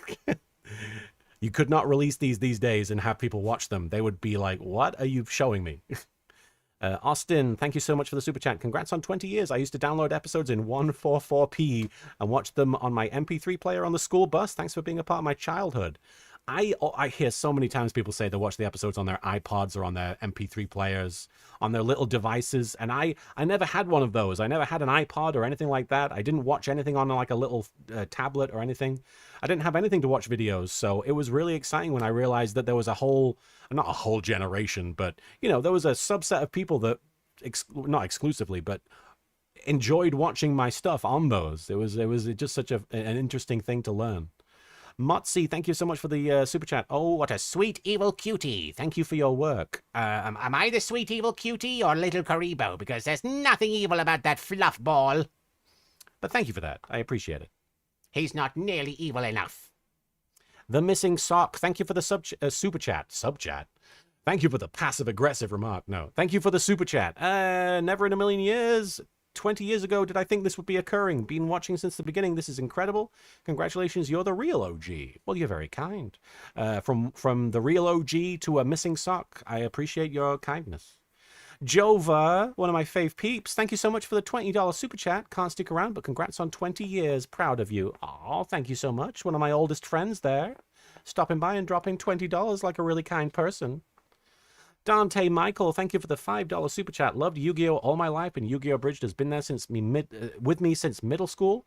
My sister, friends, and I quote it daily. Thanks for everything, LK. Well, Dante, thank you so much. I hope that Yu-Gi-Oh! Abridged doesn't belong in any of the 7 circles of hell that you wrote about. Saint Sentry, thank you for the super chat. Yu-Gi-Oh! Abridged is the reason I started doing music. The 5Ds one-shot introduced me to Lordi, who became my favorite band and main musical inspiration, so thanks for helping me realize my potential, LK. That's wild. I'm really honored. I'm not really a music person myself, but I like what I like, and I'm glad that just throwing a random Lordi song in there at one point set you on that journey. I'm really excited to hear that. Thank you so much. I wish you well in your future career. Ed MG7, thank you for the super chat. Pretty sure Lisa has joked about her voice being high. I'm sure she'd be a good sport about a jab you made 20 years ago. Yeah, probably, but also, she gets to make those jokes. I don't get to make those jokes. You can joke about your own voice. I don't think, if somebody else makes that joke, that'd be a bit of a dick, so I'm going to call myself a bit of a dick. Adam Lombardo, thank you for the super chat. What are your feelings about predicting Kevin Spacey and Epstein Island? Mixed. That's my feelings. Very mixed. I do get comments talking about it, and I'm like, I didn't predict Jack, guys. It's a YouTube comedy show. Nick, thank you for the super chat. Again, also happy 20th anniversary. I'm still saying, I activate this card, then I activate this card. And Marek's door monologue with my friend. I'm glad. Some Season 3 goodness there. Some of the good stuff from Season 3. Mr. Sid, thank you for the super chat. Thanks for making my childhood. Oh, well, I'm glad that your child... I'm glad that I could be indirectly a part of that for you. Hope you enjoyed. Wex Darn, thank you so much for the super chat. Happy 20th, LK. Yu-Gi-Oh! Abridged was foundational to mine and my fiance's senses of humor. Do you have a fave song parody you did? I already answered this. The Just Give Up Frieza song I'm a big fan of. But also, if I were to pick another one, I really do like the Pharaoh's Throne. I think Pharaoh's Throne is a really fun, catchy one that I find myself listening to and being able to enjoy, even though it's my voice. Ritakiro Cavalcante da Silva, thank you so much for the super chat. I was rewatching Team 4 Star's commentary on DBZA, and I thought it would be really cool if LK did the same for Yu-Gi-Oh! Abridged. Did you read my mind? Are you Esperoba? Would you like this baby? I don't have a baby for you. You'll have to just imagine the baby. Damien, thank you so much for the super chat. Yu-Gi-Oh! And Yu-Gi-Oh! Abridged inspired me so much over the years, and now I'm finally getting into singing like I always dreamed. I owe so much to you. Thank you. Oh gosh, another musical, a music inspiration happening indirectly without meaning to. Well, I'm very happy to hear. I hope that you'll be singing on stage one day, and I get to watch you. That'll be cool. Nick, once again, thank you for the super chat. And can we also send you an impression for one of the ancient Egyptian duelists? Would be fun to have a community-included episode. You mean like audition for one of the duelists? You'll have to forgive me. I don't quite understand. A community-included episode. I would have a lot of fun working on those episodes live and having people sort of being able to weigh in while I'm working on them. Radium, thank you for the boobies super chat, and Will Peters, thank you for the super chat. There was an attempt at releasing the uncut English dub of the series on DVD, but it didn't last because of poor sales since the 4Kids Flashback podcast you mentioned in the Dan Green episode. I'm not sure what you're referring to there at the end, but yes, the uncut English version of Yu-Gi-Oh! Did not do well. People did not like it. They didn't go for it. It was not popular. Everybody these days is like, why didn't they keep making more? Because nobody bought it. I hate to say it. It was not a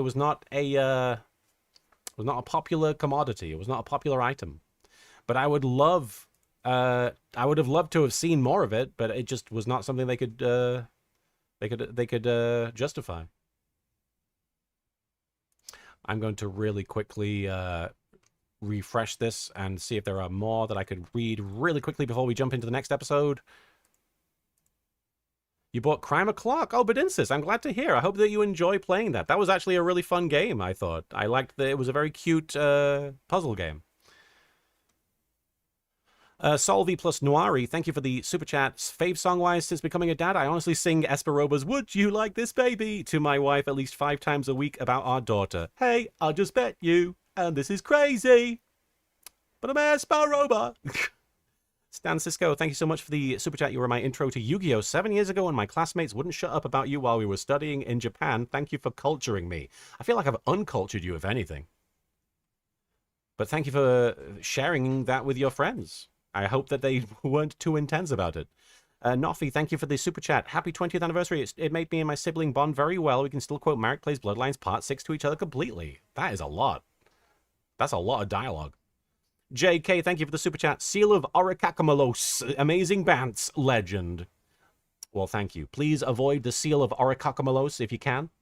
You don't want to get too close to the Orichalcomylos. S-Heart76, thank you for the super chat. Happy 20th. I was shown this series last year, and I can't stop saying, that's crazy. That is crazy.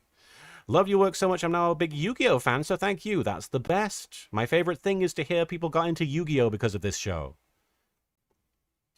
Moises Garcia, have you been loving to watch Yu-Gi-Oh! Abridged since I was like 12, by the way? Are you planning on finishing the Abridged series on episode 100? Unfortunately, based on the mathematics, it's going to go beyond episode 100, but it would have been really great, wouldn't it, if we got to episode 100 and it was the end? That would have been so satisfying, but no, it's going to be like 105 or 106. Unfortunately, one day we'll get there. Atox Me, thank you so much for the super chat. Hey, LK, I'm now 30. I believe I met you at AnimeCon when I was 16. Still have the pic we took and saved the voicemail he sent my cousin since he couldn't make it. Love to see you still shining. I'm doing my best to shine. You can call me a Blue Eyes Shining Karibo. Buat son, if you could put one uncensored fuck... If you could put one uncensored fuck in the show, which character would you give it to? Okay, spoilers for episode 89. There is an uncensored fuck in episode 89, and it's Kaiba who says it.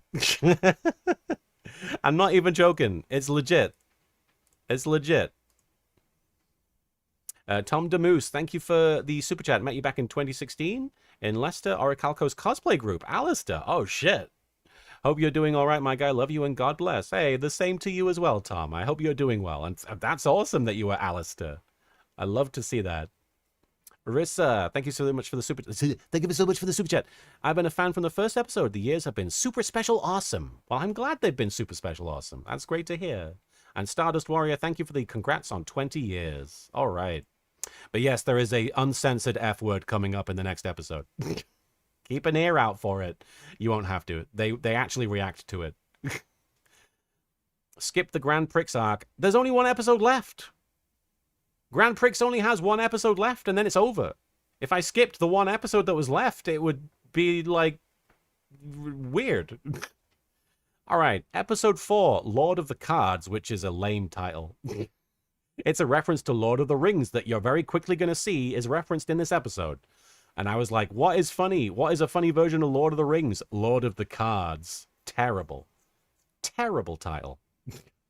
You're a Grand Prix. All right, here we go. I'm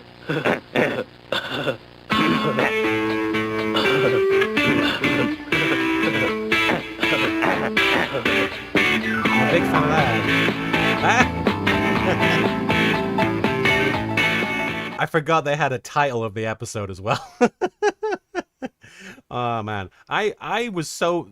I think after doing the L'Oreal gag successfully in episode 3, I was like, I can do visual gags like that. Oh, I'm going to do a version of a Beavis and Butthead intro, but make it Rex and Weevil. And I remember agonizing over the fact that in the opening shot of their faces, I really wanted Rex to be and Weevil to be looking directly at each other like Beavis and Butthead are in the intro. But I couldn't find any good clips of Weevil where he was looking this way. So I compromised, and that was what I did. He's sort of looking sort of that way. But yeah, no, I was so hyped to do something like this because I was so obsessed with Beavis and Butthead back in the day.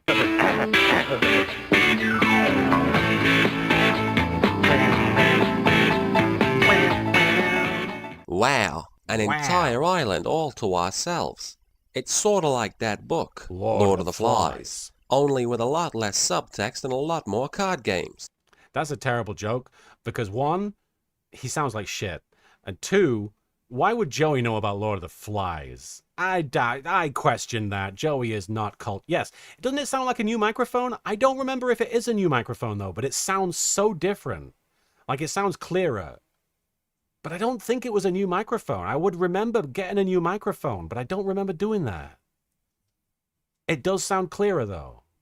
Wasn't that the movie with the evil ring and the hobbits? Why would any of those things be on this island, you idiot? And then there's a terrible cutaway where I'm like, if you don't get the joke, this is the joke. It is kind of funny, though, because, yeah, evil ring, hobbits, Yugi. It's kind of funny there's a fucking massive arrow pointing at Yugi and it says hobbits. There's one guy. He's a child. I sure hope nobody notices we're trespassing. Hey, you. The irony. Quit drawing attention to yourself. You barely qualify as a sidekick. Achoo. Achoo. This is a moment that actually is interesting to me because I think while writing the episode and I clocked that Joey sneezed, I was like, wait, he has a cold, but then he smells my cards later.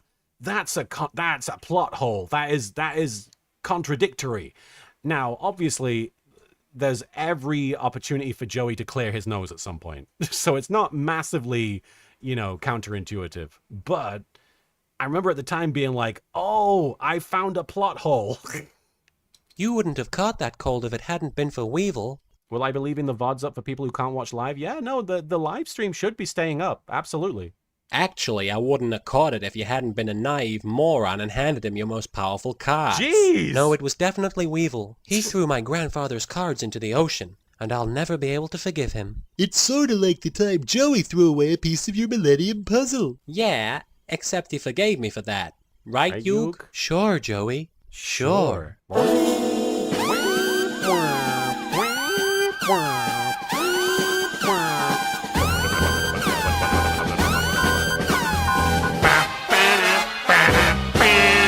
Does anybody even remember what that is?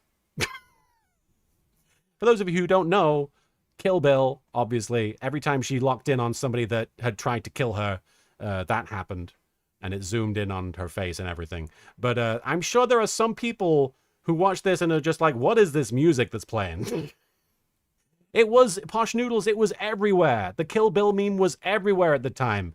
So much of Yu-Gi-Oh! Abridged is full of memes that everybody was using, and I just was another person doing it. Attention, duelists! Hey! If you could all stop staring at my hair for a moment, you'll see that Pegasus's castle is just behind me. Please follow the unnecessarily long staircase to meet your host. Why is it unnecessarily long, Martin of 2006? It's just a staircase. I guess it's kind of crazy. It is very zigzaggy. But what do you expect? It's up there. Why are you criticizing the stairs? My limey senses are tingling. What is it, Taya? I thought I saw Bakura again. Maybe we should go check. He is our friend, after all. And let him cut into my precious screen time? No way. Besides, it's not like he's a main character or anything. Why was I struggling to speak as these characters? It sounds like I'm like struggling to say words. It's not like it's a main character or anything. It is really funny though that Bakura is just there. Why is he doing that? Like why? Hey, check out all the obligatory cameos. Weevil Underwood, Rex Raptor, Mako Tsunami. But where's the reigning champion, Seto Kaiba? Didn't you hear? He was barred from the tournament because his name wasn't stupid enough. Do you guys get that joke? I've always wondered if people get that joke because it's not, first of all, it's not very communicated very well. But the joke essentially is that Rex Raptor, Weevil Underwood, Mako Tsunami, these guys have very silly pun names. And then Seto Kaiba doesn't. So okay. You guys get that? Okay, that's the joke, in case you didn't understand it. Welcome to the Duelist Kingdom. Let me assure you that this tournament is 100% genuine and is not in any way an elaborate ruse thrown together at the last minute so that I can get my hands on an ancient Egyptian artifact. To advance to the finals and a chance at $3 million, you must each win 10 star chips by betting them on card games. Remember, kids, gambling is good for you. Now that my cold is instantly cleared up, I can't wait to win this tournament and get the prize money. I'm like, it's crazy that his nose is clear now. He couldn't possibly have blown his nose or something or taken medication. Coal of Valkyrie, hey. So you can pay for the operation, right? What operation? The one your sister's getting. What sister? Hey, it's Weevil. Weevil, I challenge you to a... Wait a minute, he's running away. It's almost as if he doesn't want to play a card game with me. It is really funny to me that in the actual episode, what's going on here is Weevil is luring them to a field where he'll have an advantage, right? Something like that. But in my abridged version, I never acknowledge why he just legs it. He just fucking runs for no reason. Actually, dumbass, I was just leading you into this vague trap or something. Super special, awesome, ultra special, sexy transformation sequence, go! I'm back, baby. To complete that game, Dillhole. Sweet mother of Osiris, he's transforming too.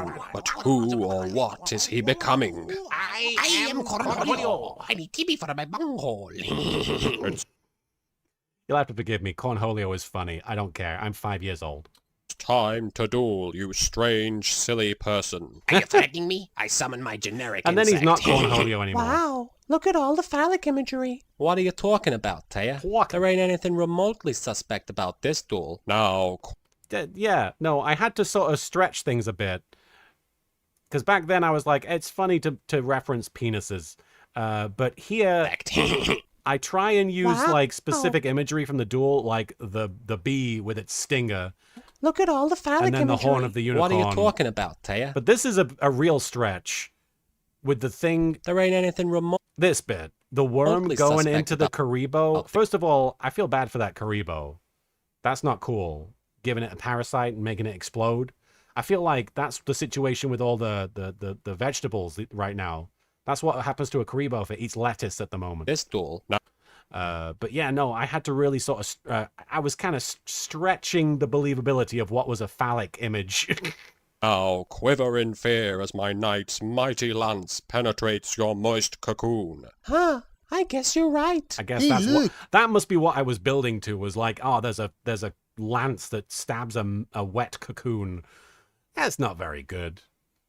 Breasts have arrived. You guys are wasting your time. Yugi doesn't stand a chance. He's not nearly experienced enough. That's a pretty good my voice. I'm pretty happy with how I sound there. But I eventually devolved into, Yugi. Compared to friendship and compassion, experience is meaningless. Wait, what just Keep happened? telling yourself that, hun. What are you, a virgin or something? Bitch, I'll squat your eyes out! Am I still live? I think I am. Did I get cut off at all? Sorry, there was an issue with my browser. Okay, cool. Sorry about that. You guys stop talking about sex. I'm trying to ogle my cleavage here. I activate. Stop talking about Deus sex. I'm Ex trying to think about Machina. sex. Hey, no fair. You can't use spell cards during my turn. Tell it to the writing staff. That's not actually true. I mean, you kind of can, but not the way he's doing it, right? You can activate spell cards. You just can't activate spell cards. Symes says, I prefer older my voice as opposed to the replacement female one. Well, you're very kind. I'm glad you like my silly my voice.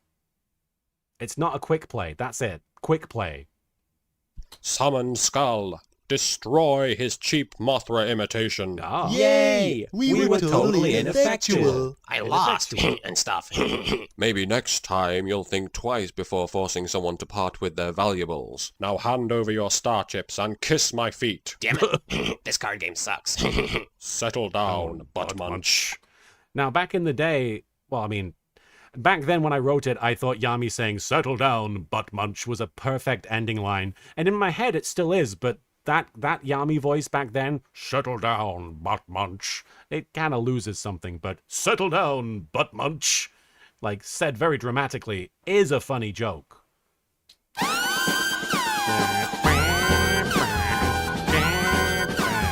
Copyright strike on your channel. Oh! There it is.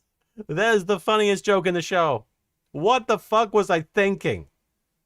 What the hell was I doing putting this anywhere and ever? Sorry, B Barnes. I know some of these things are louder than... I didn't know how to audio mix back in the day. I didn't understand the concept of things being louder than other things. So yeah, sometimes the music will just kick in real loud. But holy fuck. Everybody point and laugh. I'm gonna be deeply ashamed. I'm gonna just sit here in my shame. Why? Why? Why did I do it?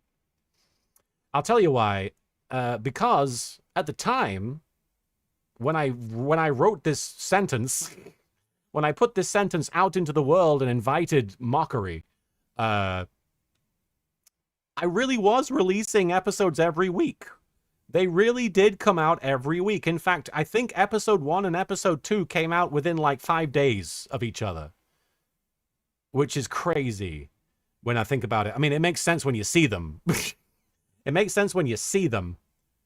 But back then I was actually succeeding in releasing episodes weekly. And then as soon as I wrote this, I shot myself in the foot because I started to actually care about the quality of the episodes, and I also started to have, here's the real issue, I started to have more of an actual life outside of the internet, which I didn't have when I started making these videos. Making these videos really helped me meet people. It helped me open up. It helped me to sort of, you know, be less of an introvert, be less of a recluse. I actually wanted to do things and be a person that existed outside of the bubble that I'd put myself in. So part of the reason why I couldn't do it is just because in order to do it, I would have to just lock myself in a room and not do anything outside of it. Celebrating the 88-week anniversary. Holy buddy. But yes, this was a bit of an optimistic thing that I put there because I wanted... Here's the thing. I really wanted people to keep tuning in and watch the show. And I thought if I promised that I would bring new episodes out every week, people would keep coming back because they'd be like, oh, there's a new episode coming. And technically, yes, that did make them think that. It didn't work, though. That's it. I've had it with these motherfucking snakes on this motherfucking plane. Now, that's not from the actual movie, right? That's not how he says it in the movie, so I don't know where that audio comes from, but it was going around the internet at the time. All right. Cornelius the Snake, that's right, yeah. That's the first time Marek really... I guess Yami Marek in episode 2 is at the end, but... All right, I'm going to read really quickly some of these super chats, and then we'll move on to episode 5. Super Stitch, I'm going to read your question because I think you asked a few times. Hey, man, it would be cool if we get a new Yu-Gi-Oh! Reboot someday, one that's both a reboot of Yu-Gi's story while incorporating legacy elements and characters from the rest of the franchise. That would be really cool, actually. I would love to see that. I would love to see that. I think that's a really interesting idea. And I hadn't thought about that. I always thought to myself, if they reboot Yu-Gi-Oh! It has to just be a retelling of Yu-Gi-Oh! But I'm more open to the idea of them incorporating, you know, characters from the other series and even concepts from the other series. He's died! All right. Let me read some of these super chats before I forget, because I am likely to.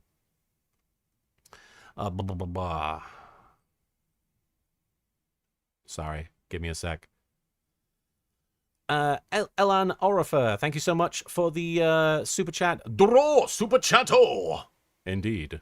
Albert 10191, thank you for the super chat. I'm not sure if you remember this, but you went to my first convention, Minneapolis. You signed every unique Karibo card. I have those cards to this day in my treasured card binder. You are an amazing person. Thank you for all. Well, thank you, Arbiter, for letting me sign your Karibos.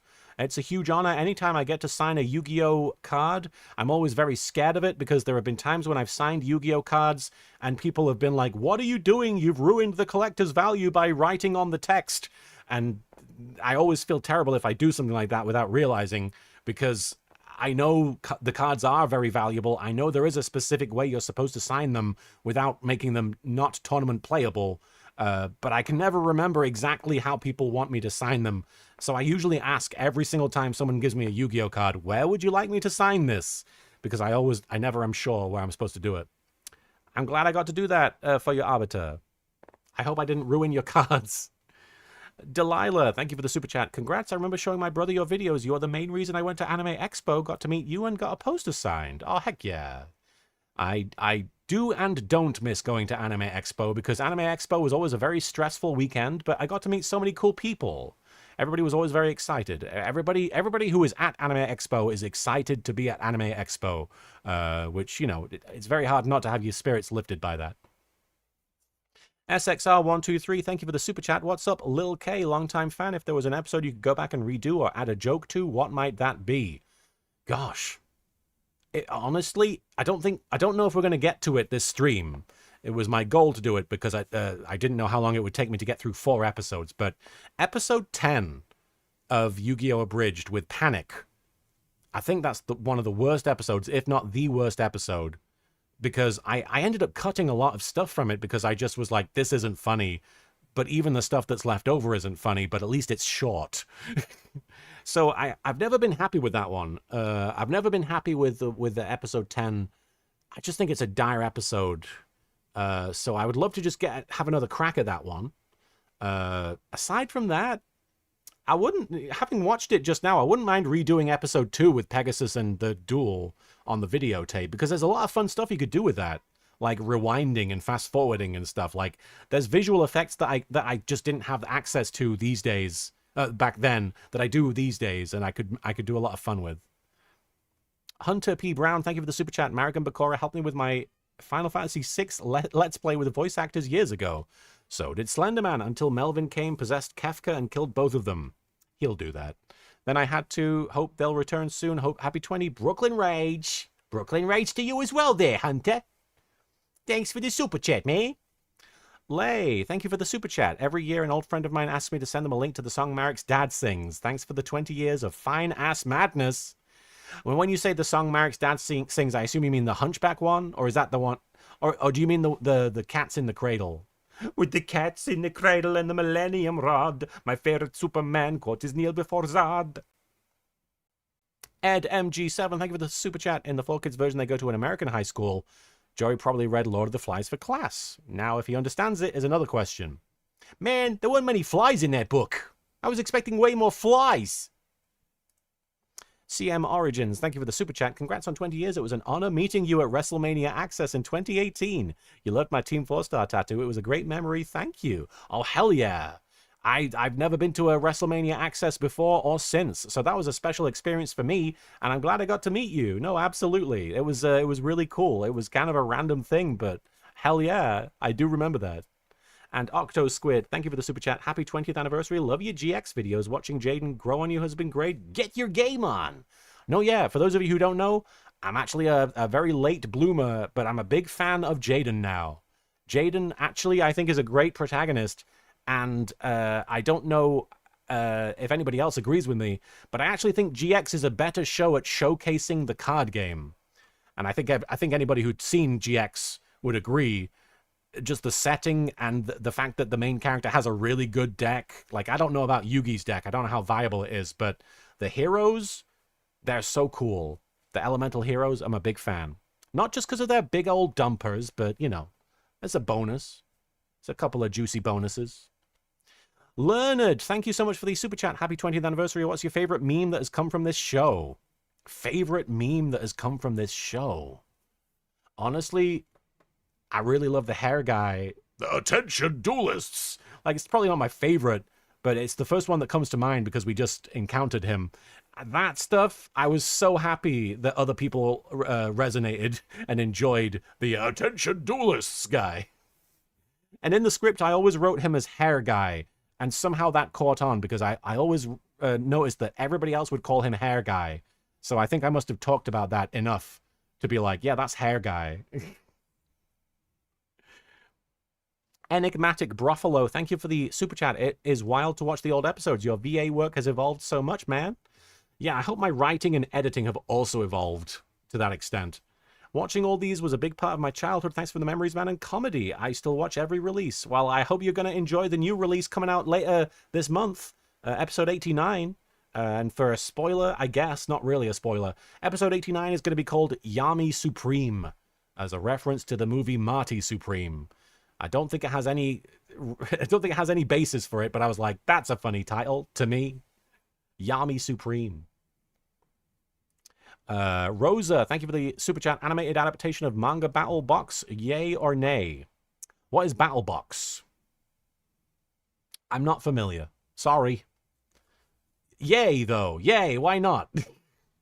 Fosheezy, thank you so much for the super chat. Your videos got me through a ton of tough times and always made me laugh. You pioneered the abridged format and was the backbone of that movement. I rewatched so many episodes through the years. Glad you're well. Thank you, Fosheezy. Thank you for being a fan, and thank you for supporting the show, and thank you for being here today. The hair guy is called Chemo, it's true. My hair is assaulting you. His name is Chemo, it's true. How did my old channel get banned? One too many copyright strikes, unfortunately. Back in the day, if you got 3 copyright strikes, your channel was usually dead. And good luck getting it back. All right, let's watch episode 5. I'm going to try at the very least to get to episode 7 or 8. I don't know if I'm going to get to episode 10. Does anyone know why a black box is in the middle of the screen? It's the Yu-Gi-Oh! Episode video footage. I'm sorry, I just paused it on the lack of image, so it was just a big black box on the screen. I do apologize. And now it's Yu-Gi-Oh's. They're Yu-Gi-licious. That must be one of the most complex edits that I've done until this point. Aside from the Rex and Weevil intro. The Yu-Gi-Oh's, the Cheerios box. Of course, now there are actual Yu-Gi-Oh! Cereals that you can pick up in stores. And I didn't know that back then. I don't think I clocked that back then. Yu-Gi-Oh! Is sponsored by Yu-Gi-Oh's. They're Yu-Gi-licious. Wait a minute, Yu-Gi-licious? Is that even a word? It lets the kids know that they're tasty. Yes, but Yu-Gi-licious? Are they supposed to taste like It's going on Yu-Gi for or ages. something? Yummy. How exactly do you go Yummy. about testing something like that? I mean, besides the obvious method. Just What? say the line, you amateur. Fine.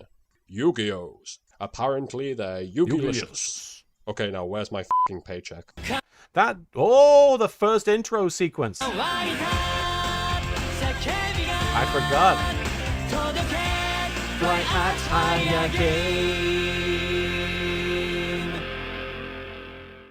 It's interesting hearing that and looking at that old footage of Yugi swinging his belt around. That to me is Yu-Gi-Oh! Abridged. Like, I don't know about you guys, but when, like, there have been other intro sequences. It's weird because, like, when I think about my show, I'm not like, yes, I created a great show. I'm just like, oh, this is a part of internet history at this point. That's really all I think is like, I put it out there and it's kind of got its own identity outside of me. People embraced it, whatever. There are fans. But to me, at its core, Yu-Gi-Oh! Abridged is that shot of Yugi throwing his belt around, the Kawaita Sakebi song playing, and then Yami Yugi doing the Mind Crush and it showing the logo. That to me, no matter what else happened in the episode, that guaranteed to me that it was going to be a good time. Like, I was very happy with that intro. Like, I feel like all of the other intros, no matter how elaborate the editing or no matter how, you know, appropriate they are and how specific they are, that classic clip of Yugi just transforming and turning into Yami and doing the Mind Crush, that just feels somehow inherently Yu-Gi-Oh! Abridged to me. Even though I'm the clear underdog in this tournament, the fact that I'm a main character pretty much assures me a place in the finals. Yes, but the fact that you're a comic relief character means you can't possibly win. Yeah. He's just overly excited because this is the first episode that actually revolves around his character. Now, that is not technically true, because I'd say that episode 3 sort of revolved around his character a bit. Having said that, that is the first time Joey makes a yeah kind of noise, right? And that's a thing for him. Even in the dub, Joey does make a lot of noises. He goes, yeah, yeah. So I really leaned into it, and Joey's whole yeah became a thing. So I think that's where it started, even though that is technically from the show itself. I can't wait until I get my own episode. What is that image of Taya? Is she okay? Is she disassociated? It's never gonna happen, is it? Do the words robot monkey mean anything to you? It's at times like this that I actually miss hanging out with my sister. Where are we, Joey? hates her. Where are you taking me, big brother? To the beach. That's what you said you wanted, right? Actually, I'd much rather be at home playing video games. We're going to the beach. Joey, you're the world's best brother. Maybe one day you'll win a card game tournament to help fix my eyesight. Sorry, I didn't hear that. Your voice is just too high-pitched. I love you, Joey. Nope, I didn't catch that either. Can we go home now? Seriously, stop talking, you dumb broad. Oh man, I guess I thought that Joey calling her a dumb broad was going to be a running joke back then. It didn't pan out that way. Also, yeah, unfortunately, this is where everybody starts sort of becoming an asshole. And I think that I had the unintentional influence on various other abridged series, because so many other abridged series had their characters just be jerks to each other. And I don't think that's necessarily a good way of... I mean, it's one way of writing everybody to be somewhat different from their actual counterparts, because everybody in a lot of these anime shows is such a good person. So making them be assholes is, you know, it's a good subversion, I guess, of the characters. But to me, I'm just like, they don't all have to be jerks to each other all the time. I wish that Joey hadn't been an asshole to his sister all the time back then. Promise, yes, sis. I promise that I'll win this tournament and get the prize money. Then you'll be able to afford speaking lessons, and you'll learn to talk good. Like what I do. You lost, crybaby. Now give me your star chips. Since there's only one other female character on this island, that has to be Mai. That's some good commentary right there. There are not that many girls. It's not fair. I thought disguising myself as a bee would help me to win. Ain't it a little unfair for a grown woman to go around challenging children at card games? Wow, Yugi. You have such small hands. What hands? Why are there so many Metal Gear Solid references? Like, I mean, I get it. That made sense. The exclamation mark appeared and everything. But why has there, like, been 3 Metal Gear Solid references already? I like that in a man. Back off, bitch. He's mine. Now, that's supposed to be like a demon voice, because obviously when she pulls that face and is like, take her, she looks scary. So I thought it would be funny if she sounded as scary as she looked, but she just ends up sounding like a robot. I think I was trying to do something with audio editing that just, I couldn't pull it off. Off, bitch. He's mine. It's meant to sound like a demon, but it's not. It's robot Taya for some reason. My breasts challenge you to a duel. Hell yeah. Samurai warrior guy, attack her winged aerobics instructor. Wait, Joey, in this episode, flying monsters have an advantage over land-based monsters for no adequately explored reason. What do you mean, no adequately explored reason? They are flying. It's not needing to be explored. People who fly have an advantage over people who can't fly, Martin of 2006. It's just obvious. How did you summon that monster without even looking at your card? I have ESP. Whoa, too much information, lady. ESP, not PMS. Terrible Oh, so you're psychic. Bingo. And it's not a trick, so don't even bother trying to figure it out. Wait a minute, you just sprayed all your cards with perfume. No way. You farted How on could all an your amateur cards, punk Mike. like you see through my aroma strategy? It sure is lucky I don't still have that cold from the previous episode. No. Otherwise, I wouldn't have been able to notice something like that. That's not you. You're so Martin of 2006. You're so proud of yourself for coming up with that and realizing that he had a cold. But let me tell you, man, it's been a full episode at least since then. Nobody remembers, and also he could have just felt better. I'm yelling at me from 2006. Joey needs help, Yugi. Transform into your sexy alter ego. Ta-da-da-da-da-da. Puberty power. It's kind of funny. Don't let her boobies distract you, Joey. You can defeat her. Don't let her boobies distract you, Joey. That is a funny line to me because at no point have they implied that the boobies are the problem. Like it's the card strategy that's the issue, and Yami appears and is like, "No, ignore her boobies." Her cards share one very distinct weakness. What's that? They've all been censored by 4Kids. That's right. With the power of 4Kids and sexism, I can win this duel. Time roulette, go! The power of sexism. The time warp again. Daz and Dragon. Daz and Destroy Dragon. all three of the harpies at once. See, I remember realizing that one way to get through a duel was just to play a bit of music when stuff was happening, and that would be all I needed to do. And I even as I'm saying this now, I'm like, I know it was kind of a cheap way of writing through these duels. It was a cheap way of getting through a bunch of action. But I still do it these days sometimes. I even in the new episode have a little bit of a song play when some card things are happening. So, yeah.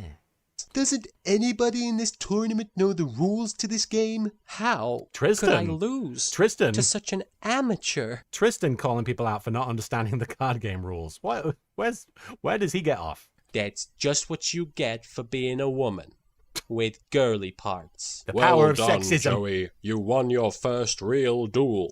Just remember that you're nothing without me. Nothing. Hooray for censorship! There you go. I'm getting Your overconfidence is your weakness. Star Wars. Your faith in your friends is yours. That could be any character doing that. What is that doing there? What? Actually, Hang on. Can I go back?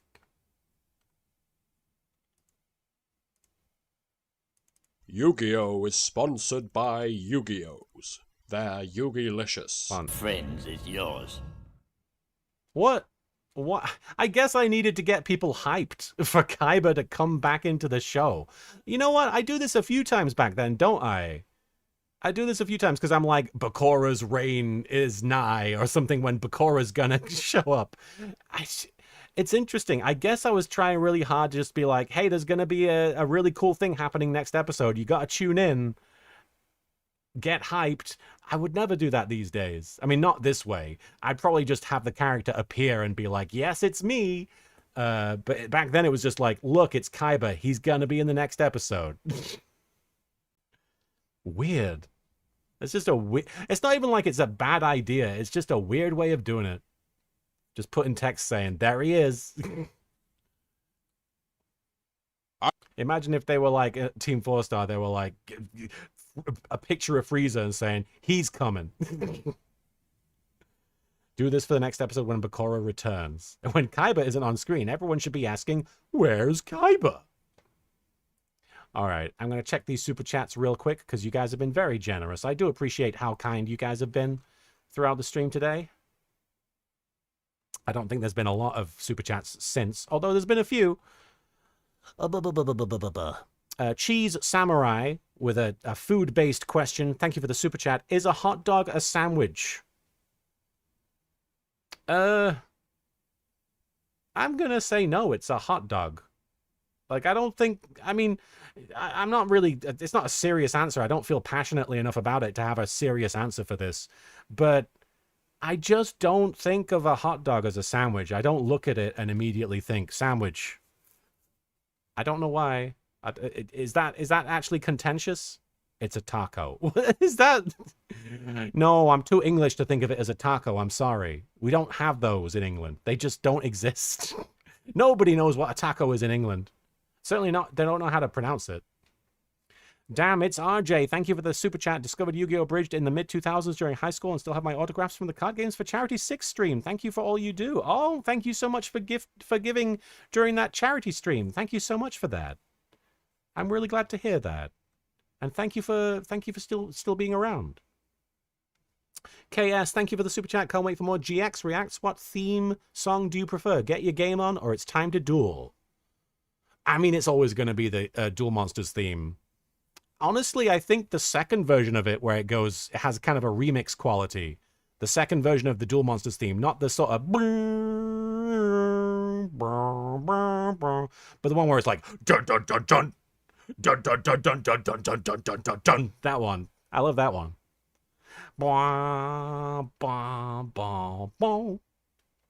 It's time, and honestly, nothing beats Dan Green doing the "It's time to duel." That gets you hyped. Nothing gets you hyped quite like that. That's exciting. Unironically, hearing him say that is the best. Fodeezy, thank you for the super chat. Oh, for everyone who grew up during that time, your Yu-Gi-Oh! Abridged original movie and Bonds Beyond Time crossover movie were our endgame. Whoa! That's awesome. It's high praise. Jackie, thank you for the super chat. I had no idea what Cheerios was as a kid, so I just assumed it was a joke about some cereal brand that happened to be named Yu-Gi-Oh's. You know what? It still plays. It still works.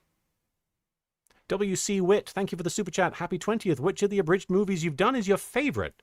I always really liked the Season 0 movie abridged for what it's worth. Yu-Gi-Oh! Wise, I think I'm a big fan of the Bonds Beyond Time one, just because I think it's just... I spent a lot of time working on that one, and I wanted it to come out good. I'm sure it still has probably a bit rough looking at it these days. But back then, I was so proud of it. I was so happy with how it came out. And I put so much time and effort into it. And it just felt like the culmination of a lot of things. It was just a really cool, exciting time to be making that stuff. And it was, you know, I'm proud of it. But if I had to give an answer just period... Of all my favorite movie projects that I've done, Naruto, the abridged comedy fan-dub spoof series show, the movie, film, whatever I called it. That thing is one of my favorite things I've ever done. I love that. If you haven't seen it, Naruto, the abridged comedy fan-dub spoof series show, movie, check it out. I'm still proud of it. It's probably got some cringe in there, but I think it's fucking funny. Dragonberry Mead, thank you for the super chat. How often do you disguise yourself as a bee? Frequently, when I want to trick a flower into let me pollinate them. Yeah, no, it's a good laugh. Good for a laugh. Pistachio Boy, thank you for the $50 super chat. Happy 20th. Yu-Gi-Oh! Abridged is such an important show to me. Growing up, my friends and I would watch each episode together as it came out, and this really shaped my sense of humor. I love this show and the content you make. Thank you. Thank you so much, Pistachio Boy. You're very kind. I'm going to take a quick swig of water. Gosh. You guys have been so kind, and I do appreciate all of your very positive vibes. Janky Hitboxes, I love your name. Thank you for the super chat. Thanks for 20 years of laughs and for being the reason I watched the uncut sub of Yu-Gi-Oh! After all your ripping of 4Kids censorship in the early episodes. It is funny because the 4Kids stuff obviously is a big part of especially the early section of Yu-Gi-Oh! Abridged. And I have to go out of my way and say that the 4Kids stuff, I'm actually a fan of. Like, I'm a big fan of the dub that they did. Now, a lot of people are like, oh, 4Kids are the devil. They ruined the anime stuff that they did. And I'm sure that there are instances where that's true. For me, Yu-Gi-Oh! The 4Kids dub is wonderful. I think it's magical. I think it's, you know... if we couldn't have an accurate, one-to-one dub, which I think would have been very difficult to do at the time and on the channel, and with the limitations put upon them by the network, they just wouldn't necessarily have been able to do that. But to me, the 4Kids dub and what they did with it, that's just as much Yu-Gi-Oh to me as anything else. Obviously, I prefer the original manga. The original manga is always going to be what Yu-Gi-Oh is definitively, and Kazuki Takahashi, the creator, his work is what everybody should just absolutely hold to the highest of standards. It's the best. It's just really, really good stuff. It's my favorite version of Yu-Gi-Oh. But the 4Kids dub is special and is what made me fall in love with Yu-Gi-Oh. There are issues with it, absolutely, but I think that they did as good a job as people loved that dub. Children loved watching that show. They were very excited about it. Everybody tuned in every week to watch that show, and I was one of those people. So I personally love that 4Kids dub. Hey, Mused, it's good to see you. Hope you're doing well. All right, we're on to episode 6. Bit More Dave. Hey, LK, I've been watching you since uni. You wanted to drop in and say thank you. Oh, thank you, Bit More Dave. I appreciate that. I'm glad that you started YouTube as a result of watching those videos, and I hope that you're keep on chugging along. All right, I'm going to jump into episode 6. I'm going to, like I said, watch as many episodes as I can. I wanted to watch 10 episodes. I don't know if I'm going to be able to watch all of the first 10 episodes because my voice is already feeling a bit shot. So I'm going to go at least another 40 minutes and see where we're at. But I'll do my best. Actually, I do smoke marijuana. Hey. It's good stuff. A big inspiration for the Yami Yugi voice in Abridged, at least, is George Lowe as Space Ghost. And that specific line where he says, "It's good stuff," is referencing an episode where Space Ghost does a promo for some sort of product, and he says, "Drink this juice. It's good stuff." And so that character and that performance has always been a huge inspiration for the Abridged Yami Yugi. Because he's kind of like that. He's kind of just a superhero with an ego that is left unchecked. It sure was nice of you to share your fish with us, Mako. Don't worry, my friends. There's plenty more where that came from. We should probably get going. Leaving so soon, are you? What a swell guy. I like that he doesn't wear a shirt. Hey, Now that harpoon, I don't know if you guys know this, that harpoon is actually laced with English accent inducing poison. And Yugi was unfortunate enough to be grazed by it, which is why what is about to happen is about to happen. Holy on a sandwich. Did you just throw a harpoon at me? It's happening. I didn't Slowly. want you to leave. And I wasn't sure how else to get your attention. Just ask. Just say, Just. "Hey, Yugi, could you stay a little longer? Don't lob a freaking harpoon at me." Lob. Seriously, that's like the rudest thing ever. Hey, Yugi, could you stay a little longer? Maybe... Well, it isn't going to work now. Not after you almost skewered me. I think part of it is that the things he's saying sound very English as well. Like, he's not just speaking with the accent. He's also saying, like, "You just lob a freaking harpoon at me." It sounds like something that a very angry English person would say. "You can't just lob a freaking harpoon at me." BL Stuff, did you know you're... Hang on. Thank you for the super chat. Did you know you're referenced in an official TTRPG? There's a tabletop game called Perfect Draw, which is basically card game D&D, and Screw the Rules, I Have Money is an official skill. Did not know that. That's really cool. I did not know that. That's exciting. I'm also referenced... I don't know if they still exist, but there's a card game shop, an online card game shop. I don't know if they have a brick and mortar, like, actual physical shop, but it's called Super Special Awesome Cards, which I thought was really cool. I'm not entirely sure what to say. Maybe it'd be best if we just left. Okay, what, No mate? hard feelings about the harpoon incident, right? Get bent, you freaky fish guy. I am not a freaky fish guy. Mako's a freaky fish guy. At least the ocean will never leave me. Right, Ocean? Why don't you ever answer me, Ocean? Fly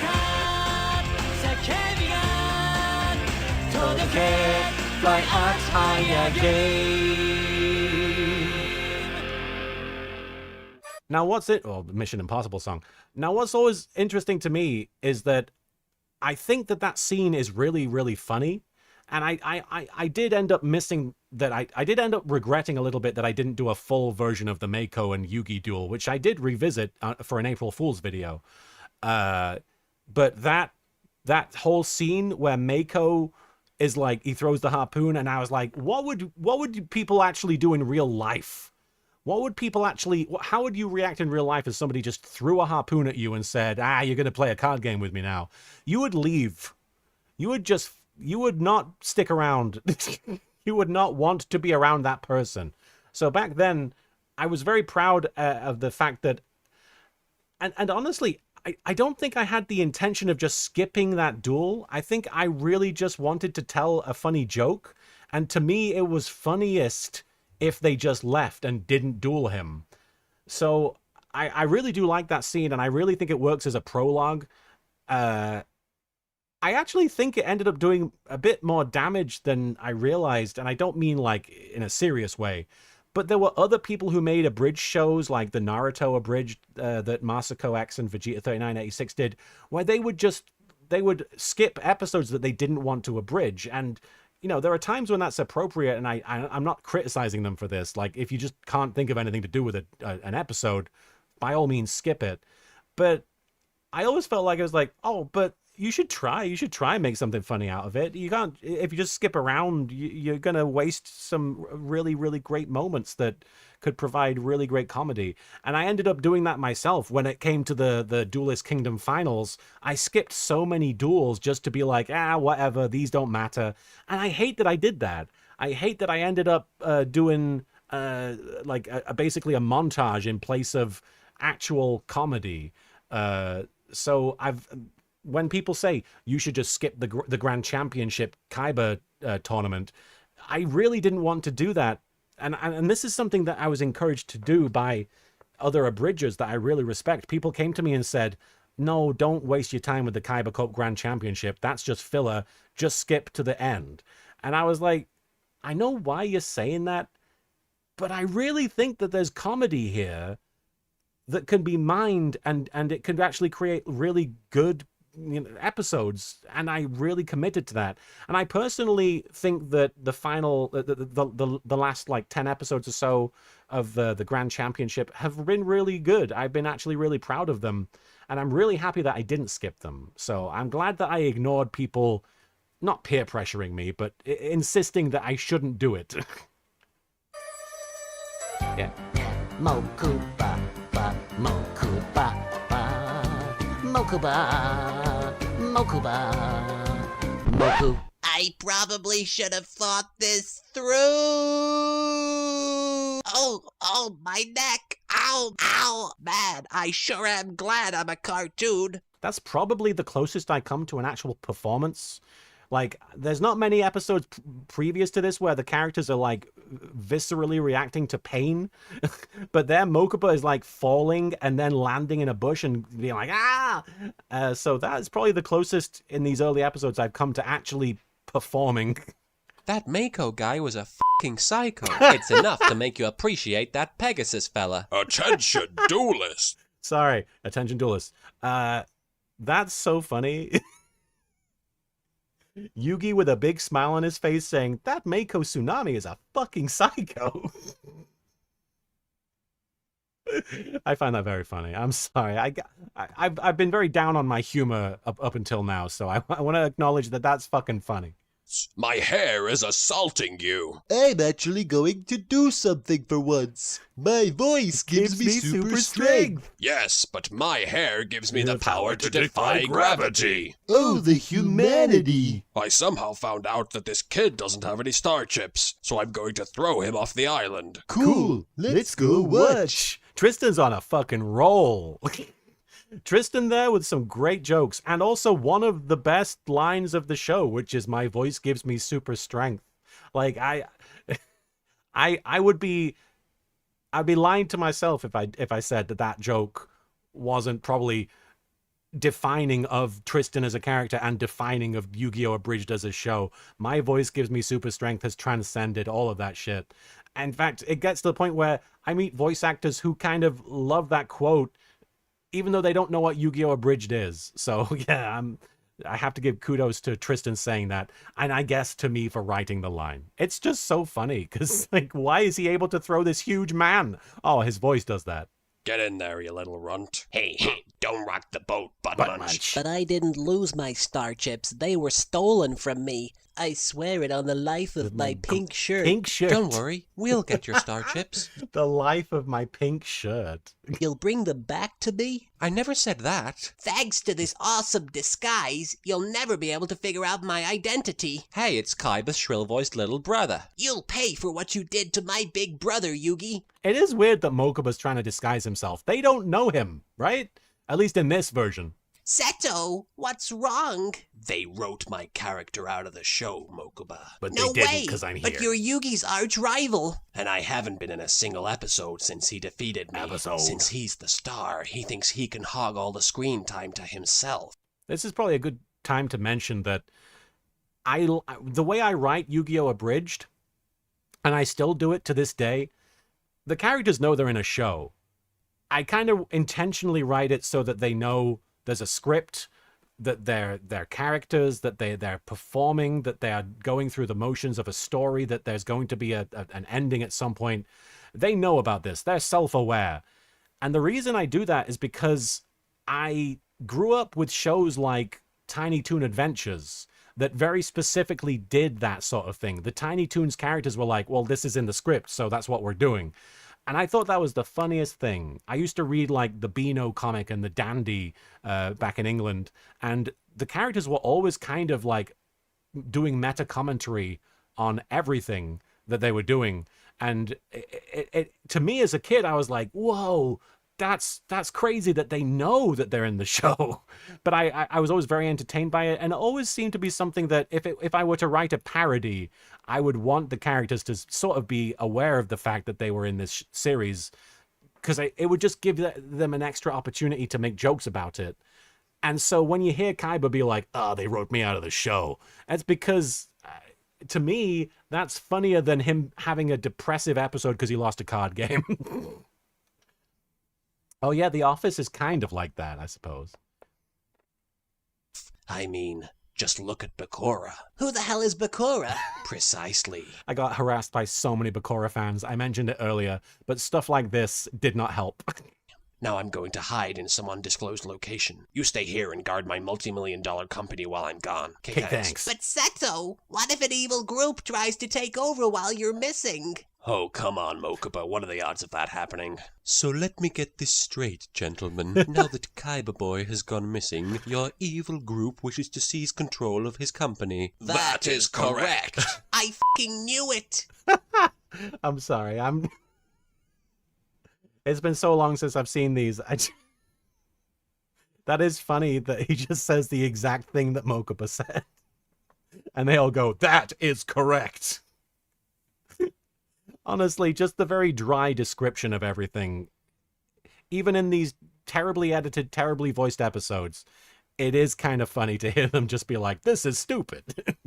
For the love of Isis, are we going to duel or are we going to stand around having flashbacks? Is that one of the earliest examples of Yami Yugi being like, I'm an Egyptian character, so this is what I say? Because I love that running joke. I don't know where that started. I mean, I guess it's Holy Raw, but yeah, I guess that's the first one.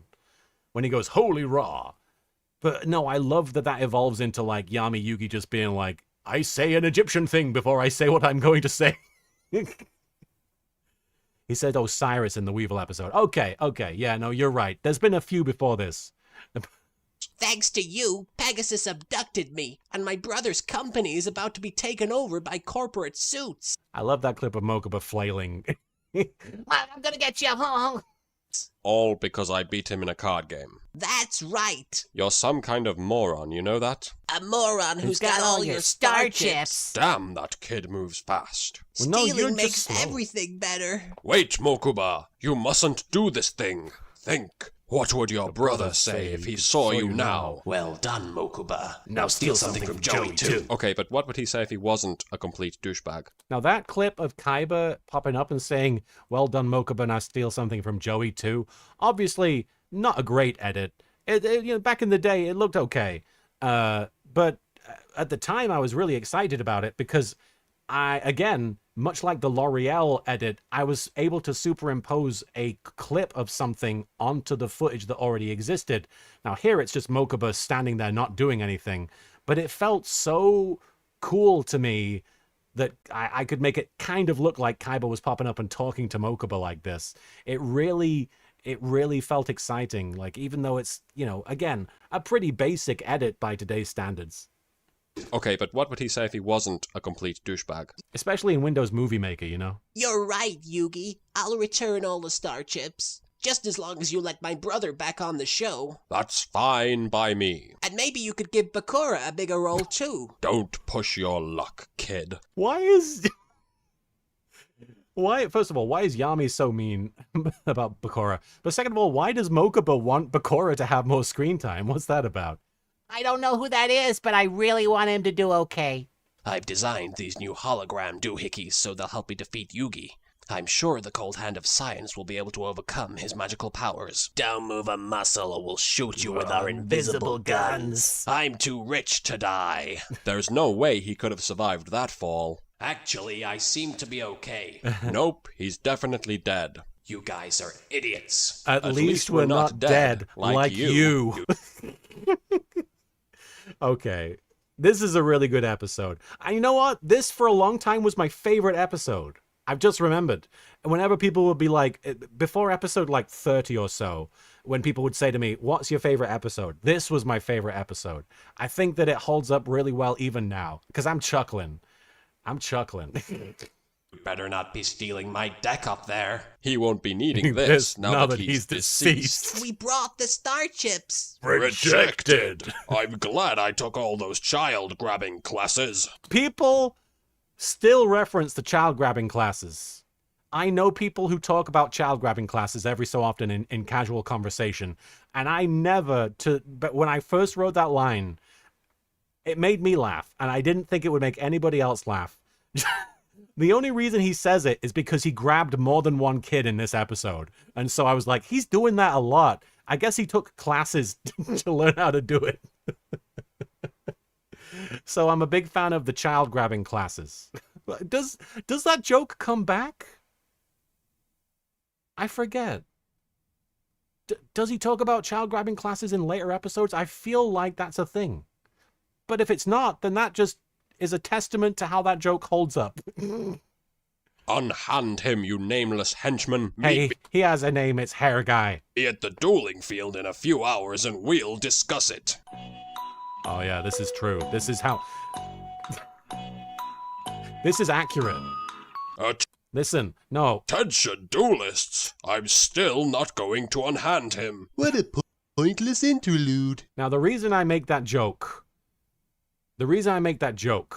is because in the actual dub, they rearrange the footage. Oh, Burton Guster, hey, it's all good. Thank you so much, Burton, for sticking around, and I hope that you're doing well.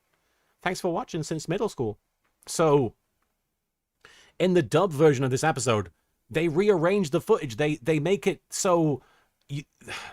I forget what it is exactly, but the sequence of events is different. They actually don't... they actually have... what I think it is it goes from Kimo saying, all right, meet me here later, and I'll, we'll see how it goes. And then it cuts to Kaiba working on his dual disc or something. And then it cuts to Yami and his friends showing up. But in the dub version, he says that, and then they show up, and he's just like still... It's not funny when I'm explaining it, but the point of it is that he says, meet me later, and then they meet him later, and nothing is different. It's the same circumstances. It's the same situation. Anyway, I'm glad that I stopped the episode to explain all of that. Wait, guys, that looks like Kaiba. This time, Yugi, you don't stand a ghost of a chance. Oh no, he has even less personality than before.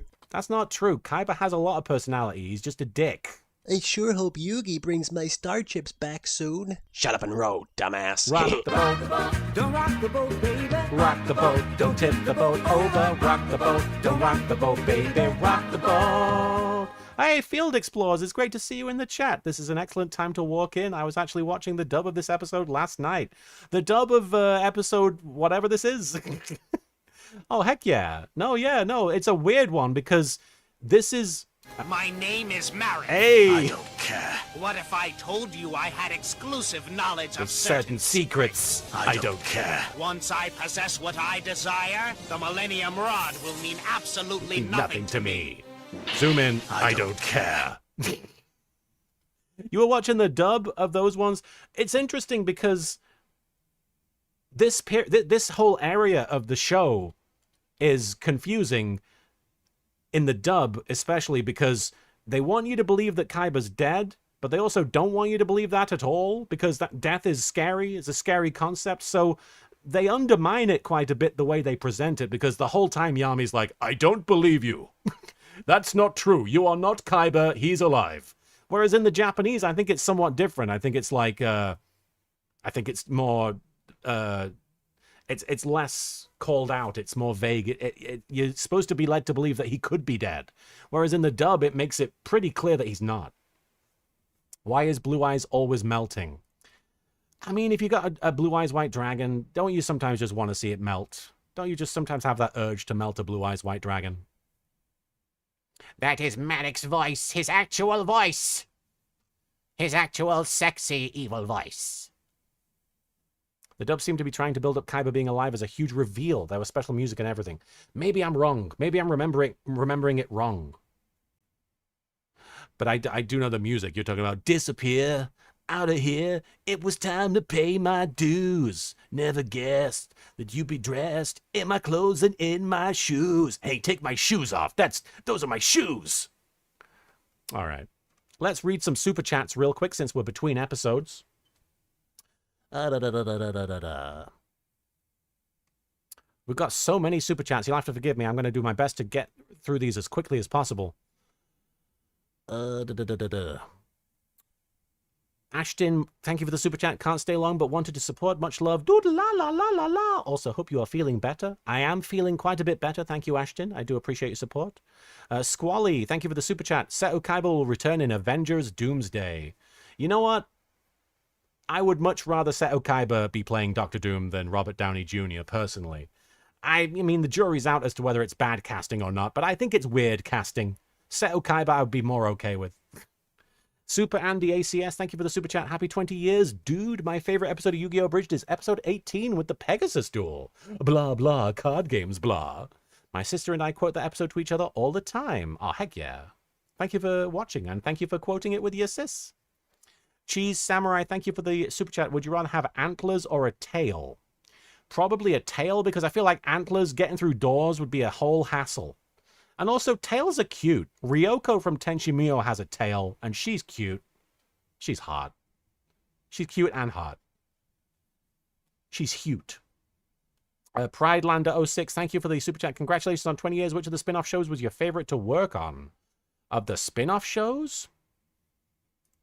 I see what you mean. Honestly, I'm a big fan of the Marek Plays Bloodlines. I assume that's what you mean, is the spin-offs from Yu-Gi-Oh! Abridged. Marek Plays Bloodlines was one of my favorite things to do. I'd love to return to it, but I just have been very singularly focused on making Yu-Gi-Oh! Abridged, the actual show. Delta Septile, thank you for the super chat. Have you seen that live-action One Piece? Oh yeah, I'm a big fan of Tenchi Muyo. I'm a big fan of Ryoko. I'm a big fan of all those characters, but mostly Ryoko. Have you seen the live-action One Piece? That show has a very similar vibe to Yu-Gi-Oh! Abridged, with condensing the story, and was so good that even got me into watching 1,100+ episodes of the anime. I should watch the live-action One Piece, I just don't have Netflix. I haven't seen One Piece either. I've seen clips of One Piece, and everybody I know loves One Piece, the anime. I just have never gotten around to it, because I'm not this might surprise you, I'm not really an anime guy, and One Piece is very anime from where I'm standing, so maybe one day I will sit and try it. I was thinking, this is like way out in the, in whatever future after the Yu-Gi-Oh! Abridged is done. I thought it would be fun to do like a series where I watch Naruto, Bleach, and One Piece, basically the classic big three from the 2000s, and watch them one episode at a time, and just without scripting anything, without really doing much in the way of editing everything, just be like, what are my thoughts on these as I go, and which of these is good and which of these is not good. But at the same time, I also worry about pissing off anime fans, because you don't want to do that. Cheese Samurai, do you have a favorite card yourself aside from Pot of Greed? Of course, nobody even knows what that card does after all. I'm a big fan of the YGO Friendship one, the one that has all the characters on it. Just because it has the characters on it. Also, Elemental Hero Neos, because he got a big juicy butt. Death Shredder, thank you for the super chat. Yu-Gi-Oh! Pokemon, Teenage Mutant Ninja Turtles, and Chaotic was some series 4Kids did pretty well, in my opinion. I've only seen a couple of those, but I do agree. I think 4Kids did a great job. If they were going to do it that way, they did it real well. If they weren't going to be accurate, and if they had to dumb things down a bit for younger audiences, which some people, you know, the jury's out on whether they had to do that. If they had to do that, they did an amazing job, my opinion. X Big Rich GX, thank you so much for the super chat. I enjoyed the 4Kids episodes. Thank you for all the content. I hope you're doing well. Oh, well, thank you so much. I also enjoyed the 4Kids episodes. Serious McNegative, thank you for the super chat. Thanks for making secondary school bearable 20 years ago. Oh, that's difficult. Stopped watching / playing eons ago, but never stopped Yu-Gi-Oh! Abridged. Oh, well, Serious, thank you so much. Thank you for being Serious McPositive with me. Ethan Singer, thank you for the super chat. Can you put my fanfic character in Abridged? Name, Yuta Akotsu. He can steal cursed techniques. His cursed energy is second only to Gojo. In his first year, he surpasses all other jujutsu sorcerers. Well, if you can imagine that just off screen, he's doing that stuff. Yuta Akotsu, he's doing all that. He's defeating all the jujutsu sorcerers all the time while the characters are playing card games. That's what's going on off screen. Sarah, thank you for the super chat. My first date with my fiance was watching Yu-Gi-Oh! Abridged 8 years ago. Any Yu-Gi-Oh! Abridged reference suggestions for our wedding? Yes. One of you should explode, because that happened to Pegasus. You should explode into a bunch of pink petals. And then one of you, the surviving member, should go to Egypt. Either that, or just be like, getting married is a lot like playing card games. It often involves. I'm trying to think how it would be. How would marriage be like playing card games? There's a lot of talking involved, and you have to wait your turn. Ben Lifson, thank you for the super chat. Did you know your reference? Oh, I think I did this one already. That's crazy though that I'm referenced in the Perfect Draw tabletop game. That blew my mind. Blew my Karibo mind. Dragonberry Mead, thank you for the super chat. Oh, actually, Zach Ketchum, thank you for the super chat. Just wanted to say thanks. Getting to meet you at several cons I worked at in Wisconsin nearing about 17 years ago. Always was a pleasure. Plus, you and Christopher Sabat being at a panel was a delight. Proud of what you did. Oh, you're very kind. I don't remember Chris Sabat being on a panel with me, but oh, you know what? It was probably Anime Minneapolis or Anime Minneapolis. I feel like, yeah, I was on a panel with him at least once. Dragonberry Me, thank you for the super chat. Cucked by the Ocean. Cucked by the Ocean.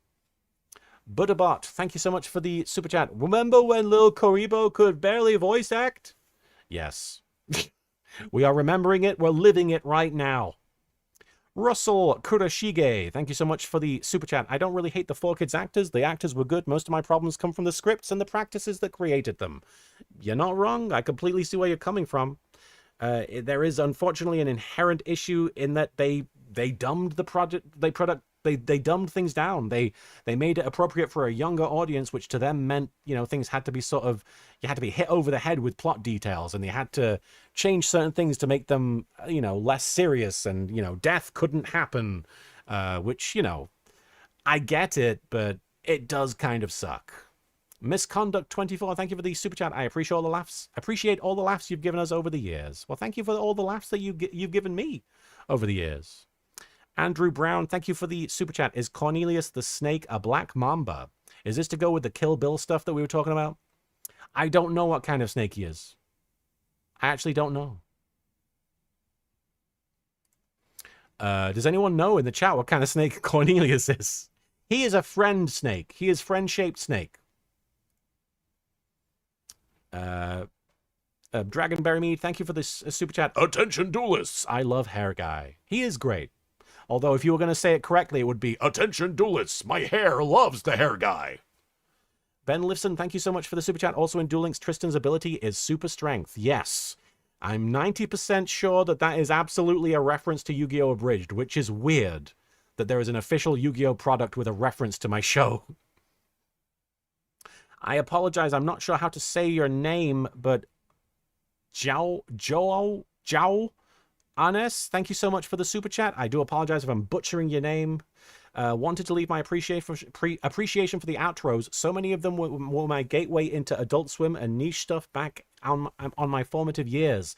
Nothing could have prepared me for Perfect Hair Forever or how that came full circle nearly a decade later with Darts' hair. Yes, I tried. I'm so sorry. I failed. I tried my best. I'm so sorry. Cheese Samurai, thank you so much for the super chat. Ever noticed the cards have no writing on them? Yes. That's an interesting detail, isn't it? That there's no way to actually read the effects if you're one of the characters. And Maximilian 200 HP, thank you so much for the super chat.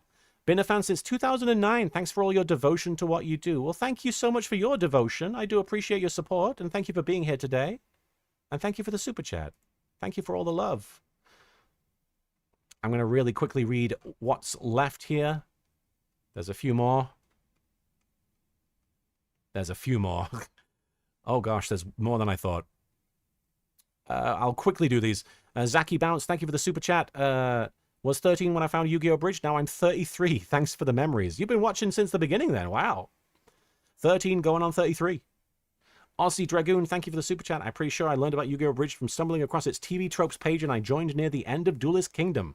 That's a good place to join because that's around the time where I released the Yu-Gi-Oh! Abridged movie, so everybody was real hype about that.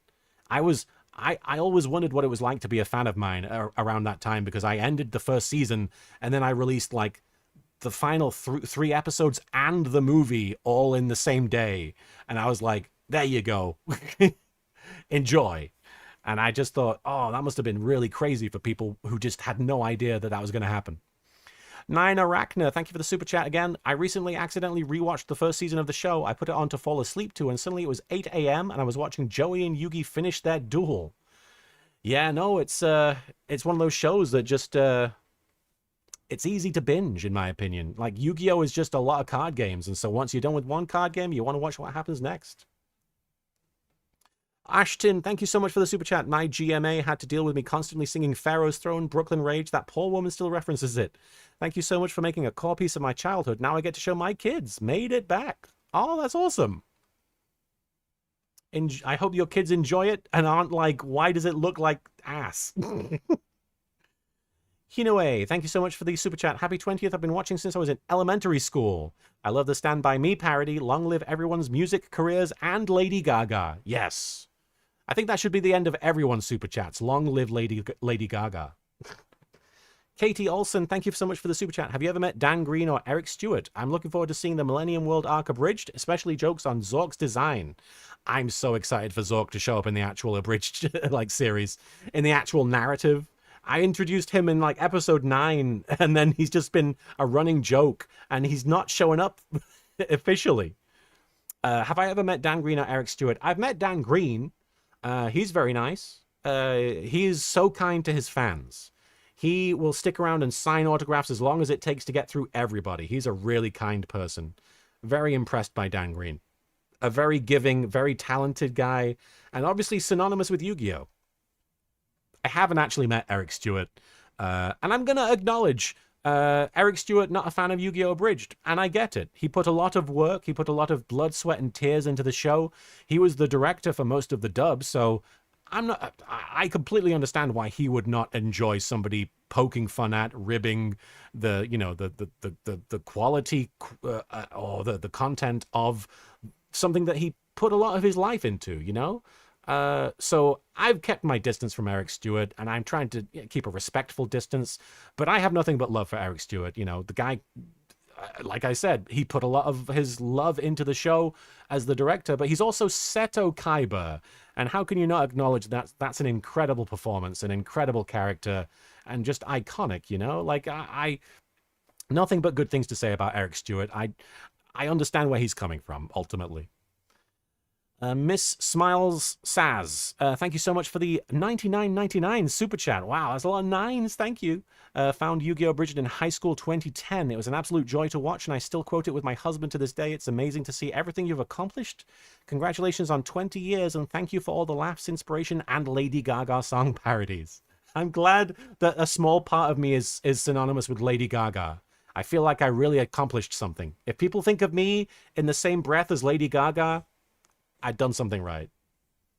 Oh, Tilly, are you okay, girl? Sorry, my dog is having snorfs. Liv, thank you for the super chat. I've been watching Yu-Gi-Oh! Abridged since I was a wee lass, and now I'm 30. Thank you for the years of laughs. I'm so glad you're still making it. It makes my day when I see new episodes drop. I hope that it will make your day when episode 89 drops in the coming weeks here, before the end of the month. Scott Fishman, thank you for the super chat. My favorite episode is 38. After watching it, me and my mom, whenever we told each other something, we would say, "I don't believe you," like Tristan. Pridelander06, thank you for the super chat. When did you start feeling famous/recognizable when you'd go to cons and the like? The first time I felt famous, and I don't know if I would ever call myself famous. I'm always very hesitant to say I'm famous because, frankly, a lot of the reason that I'm known is because I made fun of a famous show. I think the show is famous. I don't know if I'm famous.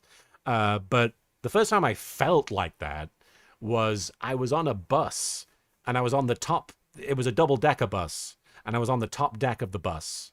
And I don't think I did anything Little Karibo-like. I don't remember if I said something in a voice, or if, you know, if I just had something about my appearance that tipped people off. Maybe it was after I released my live episode, you know, where I did it in person. But I got off the bus and somebody approached me and was like, "Excuse me," and I instinctively I was like, "I don't want to talk to anybody. I don't know who you are." So my initial reaction was, this is somebody asking me for money or something, you know. I didn't know what to make of it. They just walked up to me and were like, "Excuse me," and I was like, "No, I'm okay." And they were like, "Are you Little Karibo?" And it was the first time I'd ever been recognized by anybody at any point for anything, really.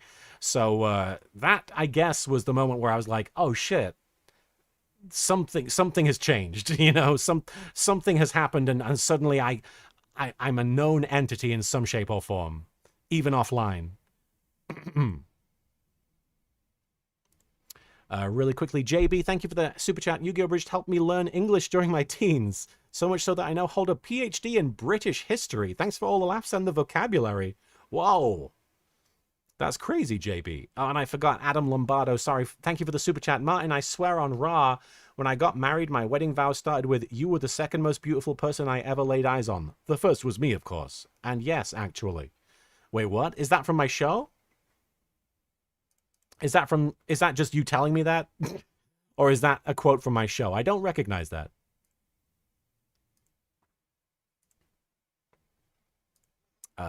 Eric Riccio or Ricio, thank you so much for the super chat. You always bring a smile. Thanks. Question, is Yu-Gi-Oh! Abridged finishing with the Dark Side of Dimensions Abridged with the after credits of the counseling evil conclusion?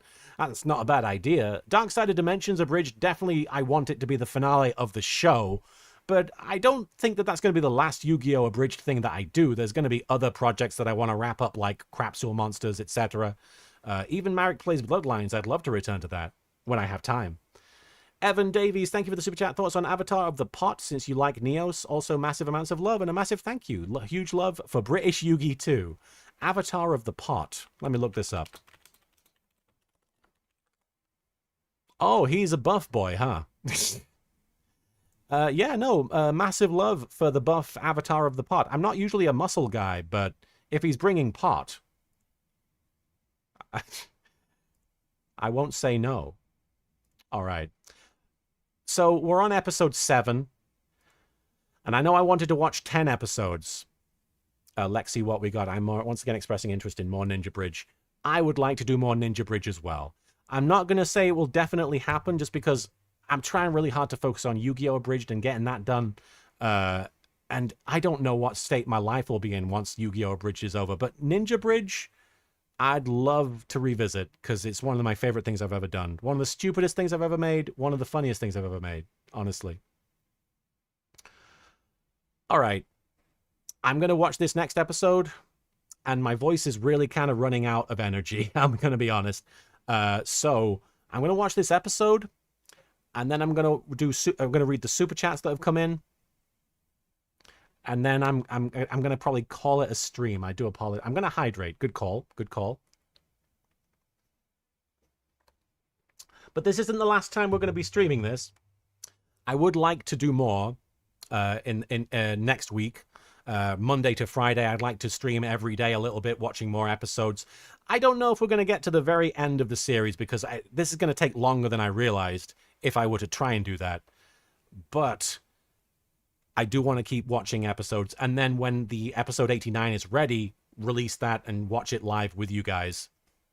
My voice doesn't give me super strength. I wish it did. I really wish it did. Oh, okay. So we're going to watch this episode 7. My voice gives me super fatigue, absolutely. Jeez. New stream every day, end cut. Aussie, don't curse us like that. Am I still watching GX? I will be making more of those videos, yes. Episode 7. We're going to start watching episode 7, then I'm going to read the super chats, and then I'm going to have to wrap things up because I'm getting real exhausted. I do apologize. What? Previously on Yu-Gi-Oh! Yugi, All right. I think I'm pregnant. I was like, what? And Yami's the father. I was like, where's that music? What is that music? This is how long it's been since I've watched these episodes. I completely forgot about this montage of the soap opera stuff. Tristan, don't leave me. I'm sorry, Joey. It's just not working out between us. But I love you. Yugi, I think I'm pregnant. And Weevil's the father. He's so happy. Grandpa, so you're the one who shot Tristan. Yes, it was I. Yugi, I think I'm pregnant. And Bakura's the... No f***ing way. Okay, I lied about that one. This time, Yugi, you don't stand a ghost of a chance. Yugi, I think I'm pregnant, and you're the father. And now the thrilling conclusion. Wait a minute, did any of that stuff actually happen?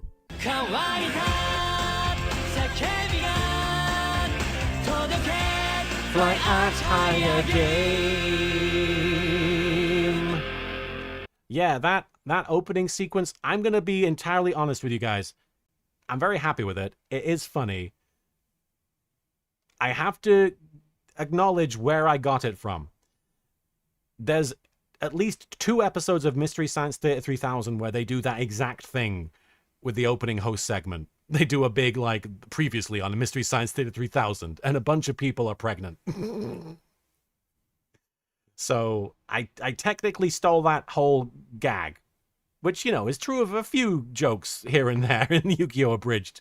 But Mystery Science Theater 3000, I have to give kudos, give credit where credit's due. I totally took the whole gimmick of that little montage sequence from MST3K.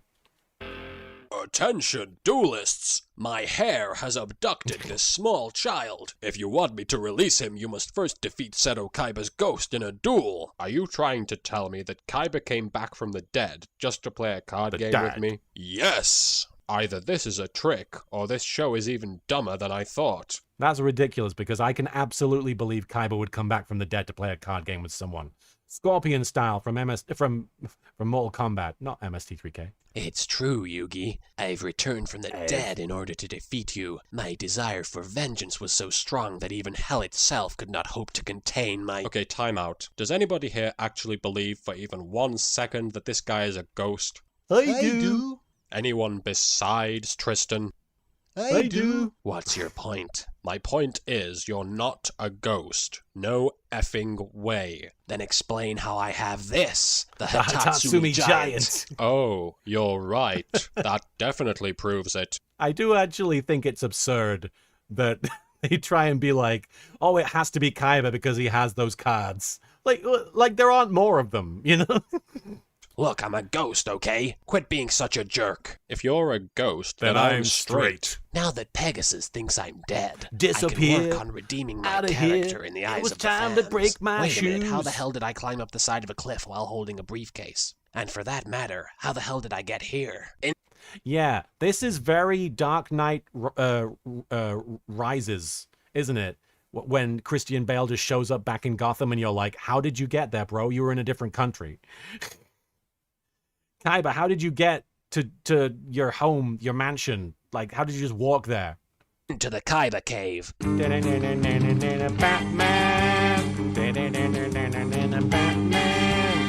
That's all you had to do.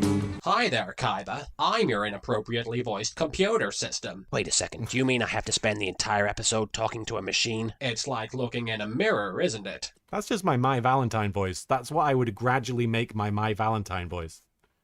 I must have gotten confused because Mai actually sounds like a pretty decent like girl voice in some of these earlier episodes, and then it just becomes Using my elite hacksaw skills, I'm going to bring down one of Pegasus' satellites so that I can gain access to his computer systems. Hooray for cyber terrorism. What the? How is that? I guess it is. It looks like you're just pressing the same keys over and over again. That's because I learned how to hack by watching old episodes of Star Trek. Since I'm such an advanced computer, I can make Pegasus' computer systems look like a really boring video game. Ah, the blue screen of death, my mortal enemy. Ironically, that looks like a pretty good video game, honestly. Walking around corridors, getting blue screened. You don't stand a ghost of a chance, Yugi, because this time I'm... How many times are you going to use that line? Oh.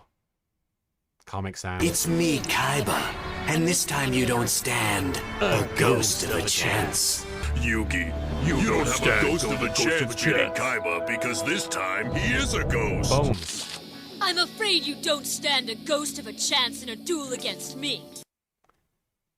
I don't think that's fair. Those are good puns. They're just frequent. Ooh, I'm a ghost. Ooh. Oh, stop it. You're not fooling anyone. It's a ghost! Tristan doesn't count. Sorry, I'm going to mostly be quoting the show as I'm watching it because I've completely forgotten these episodes, but I'm slowly remembering them as we go. So I'm like, part of me feels like a bit of a fan myself. I'm like, I know these lines. That's not my brother. Everyone says he's a bad person, but it's not true. He stole my grandfather's favorite card, put him in the hospital, and then left you at the mercy of his enemies. Face it, kid, your brother's a giant prick. Even though I'm his arch rival, I'm going to use this virus to help you win. Finally, being a rich nerd pays off. You really do need to get laid. Aha! See? You're not a ghost at all. You're some kind of gay clown, apparently. Ew, it's slightly more repulsive than regular clowns. Actually, I'm not a clown. I'm Seno Kaiba's evil side brought back from the shallow realm by Pegasus. That's even less believable than the whole ghost story. This whole duel is just people saying things and then Yami being like, bullshit. That's basically the deal here. I'm noticing that, you know, I mean, I know this was kind of my shtick back then, which was ignore the card game, have the characters just sort of bitch at each other. But it's especially apparent here because I'm not showing any of the duel. Like, he summoned the Hitatsumi Giant, and that's it, right? Nothing else has really happened. You don't even know what you are, do you? No. Didn't think so. Mind crush. There was no duel. Did I just kill a gay clown? That's the That classic ghost line. didn't scare me, even if I did just my pants. Now that, in the original dub, is where Tristan says, I knew it wasn't the real Kaiba the whole time, which I was obsessed with saying. It was a big vocal stim for me. But it got to the point where I couldn't stop saying it, and I kept telling myself, I can do these voices. I can voice Tristan. I could probably do an approximation of these other characters, which is the reason I started trying to make videos about it. So this moment right here, more than anything else, outside of watching Yu-Gi-Oh, is why Yu-Gi-Oh! Abridged exists. Because he said, I knew it wasn't the real Kaiba the whole time. If he hadn't done that, I might not have been like, oh, I could do this. I could voice these characters. He didn't stand a ghost of a chance. Hey, what happened to Mokuba? Who cares? Batman. Oh! Well, I'm not. I can confirm I'm not. shiny metal ass. It doesn't look so shiny to me. Shinier than yours, meatbag. All right. Well, I'm going to call it there on the episodes for now, for today. That's the last episode we're going to watch for today. I had a lot of fun watching those, I got to tell you. That was way more fun than I was expecting it to be. I didn't know if I was going to cringe my head off or if I was going to just have a good laugh. And it turned out to be a good laugh. Epic the Gamer, can you tell us the story behind how you came up with do da la la la la la? It's literally... Oh, I'm sorry, Debote. But I'm going to be doing more next week. I'll be streaming more. How I came up with do da la la la, I didn't really come up with it. Like a lot of other jokes, like a lot of other gags in the series, there are a lot of references that are just like, hey, I like this show, I'm going to use that from this show and put it in my show. And that is specifically from Perfect Hair Forever. And it is attributed to the mascot character of the show, which is the action hot dog. And all it would say is, do la la la la la. And I was like, the Karibo is kind of the mascot character of Yu-Gi-Oh! So it should make a noise similar to that. And then I just decided it should just do that. Yeah, sorry, Mad Dormouse. You joined at the tail end of this one. But I will be coming back with more streams where I'm watching more old episodes. And then once it's done, episode 89 of Yu-Gi-Oh! Abridged will be coming out really quickly. Really soon. I should say quickly. Quickly for me. In the next week or so. A new episode of this stream next week. Absolutely. All right, I'm going to read some of these last super chats. And then I'm going to call it a stream. It's going to be not the end of the streams. I'm going to be coming back next Monday with more of this, where we'll hang out and watch even more episodes. But unfortunately, it took me way longer to get through the episodes that I did than I expected, which is going to be interesting as we go further because the episodes just get longer. All right, here we go. Thank you to Cookie Wookie for the super chat. My friend met you years ago and got a video of you doing a Joey line for me and a signed poster for me. Some of the best gifts for me. I've loved your Abridged series, and my dad even got a laugh out of some of the episodes. Hey, if I can make someone's dad laugh, then that is high praise. If the person who creates dad humor can enjoy my humor, then I must be pretty humorous. Rune the 1412, thank you so much for the super chat. I still remember when you starred in the K-On! Movie. Yes, starred might be it might be a bit of an exaggeration to say I starred, but I was certainly in the K-On! Movie. I played the sushi shop manager and various other unnamed characters. But yes, I'm glad you remember that. If you've ever seen the dub of the K-On! Movie, I'm in there. One of my first roles, if not my first role, professionally. Cheese Samurai, thank you for the super chat. His name's Zorro. He's like a samurai and oh, I think I'm supposed to be saying this in the cadence of the One Piece rap. His name's Zorro. He's like a samurai and an LADY. Nami's not shy. Usopp's doing that marksman thing. Sanji's cooking. Chopper's doctoring. See, I don't know this. Chopper's doctoring. 4Kids One Piece song rent free even now. See, I know the original one, the ya-yo, dreaming. I know that. I don't know this version. Adam Lombardo, thank you for the super chat. Cornelius is an Egyptian cobra. We know. I mean, we now know. The answer has been given. Thank you, Adam, for explaining the mystery, for answering the secret. This is Sparta789789. Thank you for the super chat. I think 4Kids definitely had some stinkers, their One Piece and Tokyo Mew Mew dubs, but they also had some great stuff, Yu-Gi-Oh! Pokemon, especially Teenage Mutant Ninja Turtles 2003, and their voice actors were always pretty good. I'd say their voice actors were pretty great. They did the job that they were tasked with, and they did it with aplomb. Just a Guy, thank you for the 2 super chats. I don't know if you did that intentionally, but it's the same message for both, so I don't think you did.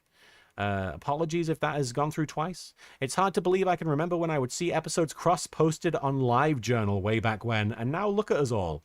Gosh, it's a different world, for better or worse. Thanks for everything you've done and continue to do. You're a treasure. Aw, you're very kind. I like to think that I'm the treasure at the bottom of the fishbowl that opens up and spews bubbles everywhere. Not valuable, but cute. Bjorn Biff, thank you for the super chat. Hey, congrats, and will this stream be saved, please? Absolutely. I have no intention of removing the stream. It should stay up and should still be visible. Also, it's amazing you've come this far into the series. Here's to 100 episodes. It is exciting. I really can't wait to get to episode 100. I think it'll be a lot of fun. It'll be crazy when I can finally say 100 episodes of YGO Abridged not only exist, but you can binge them at any time. I remember having the thought way back when, literally like episode 4 or 5, I was like, man, it's going to be crazy when you can watch a whole season of Yu-Gi-Oh! In a day thanks to my show. And it's like, I don't know if that's technically true. It's not really a season of Yu-Gi-Oh! It's a parody of Yu-Gi-Oh! But I remember back then being like, oh, it would be cool if people could watch all of Yu-Gi-Oh! In a really short amount of time thanks to my show. And the more episodes have gotten longer and longer, I don't think that that's going to be achievable. But it still is cool that you can watch a shorter version of it that hopefully is funny.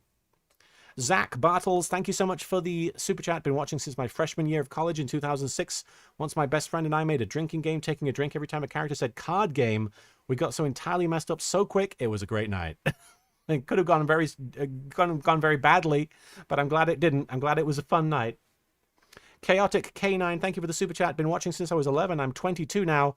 Thanks for years of references my friends don't understand. Hell yeah, those are the best. Happy anniversary. P.S. Yusei best boy. He's great. Yusei's a fantastic protagonist. I love a character that speaks softly and carries a big motorcycle. Cheese Samurai, thank you for the super chat. Makes sense Eric Stewart was Seto Kaiba because he needs a wambulance about little Karibo. I don't think that's fair. I think that he's very justified in being upset. He don't need no wambulance. Mozzarella, thank you for the super chat. It is Unsilenced Ella from Twitch. It's my birthday in 10 minutes. Can Marek please wish me a happy birthday? Unsilenced Ella, aka Mozzarella. I want to wish you a very happy birthday. I assume it's been 10 minutes since you sent the super chat, so it must be your birthday. So happy birthday to you. Happy birthday to you. Happy birthday, dear mind slave, aka Mozzarella. Happy birthday to you. I hope you have a good one. Or an evil one. Have an evil birthday, Mozzarella. Andrea Chanel, thank you so much for the super chat. Thank you for the past 20 years of entertainment. Gosh, also the fact that this silly show and you have been a part of the 2/3 of my life from age 9 to 29 is weird to think about. Where did the years go? Letting the days go by. I wish I could tell you. I wish I could find those years and give them back to us, because I feel like some of them we got ripped off. Tom Ryan Smith, thank you for the super chat. Fan since age 14. Yu-Gi-Oh! Abridged was a big part of getting me into video production. Now I'm manager of What Culture Gaming. That wouldn't have happened without you. Oh, don't sell yourself short. I'm very happy and honored to be considered a part of that. But you did all that yourself. You absolutely accomplished that. You manifested that, and I'm proud of you. That's incredible. Thank you so much for sharing. Afro the Kobold, thank you for the super chat. Or when I streamed Silent Hill 2 ages ago, I did all of James's inner monologues in the Yu-Gi-Oh! Abridged Tristan voice, and it made my friend laugh so hard it gave him an asthma attack. Well, I hope your friend recovered. But that's wonderful. I'm trying to think of a James Sunderland quote, but nothing's coming to my mind right now. I got a letter. It's from Mary. Our special place. Thomas, thank you for the super chat. Hey, LK, been quoting the show with a friend since 2009.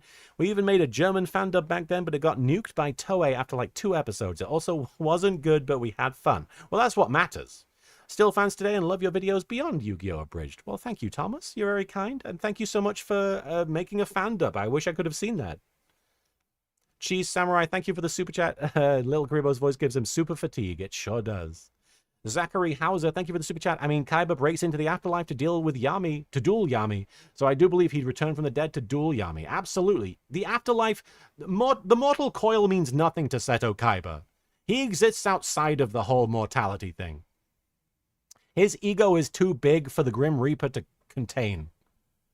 Kero, MedTech Rider, thank you for the super chat. Thanks to you back in 2012 when I spotted Dragons Collide structure deck on my trip to London. I bought it I brought it without hesitation. BLS EOB back then costed 200 USD.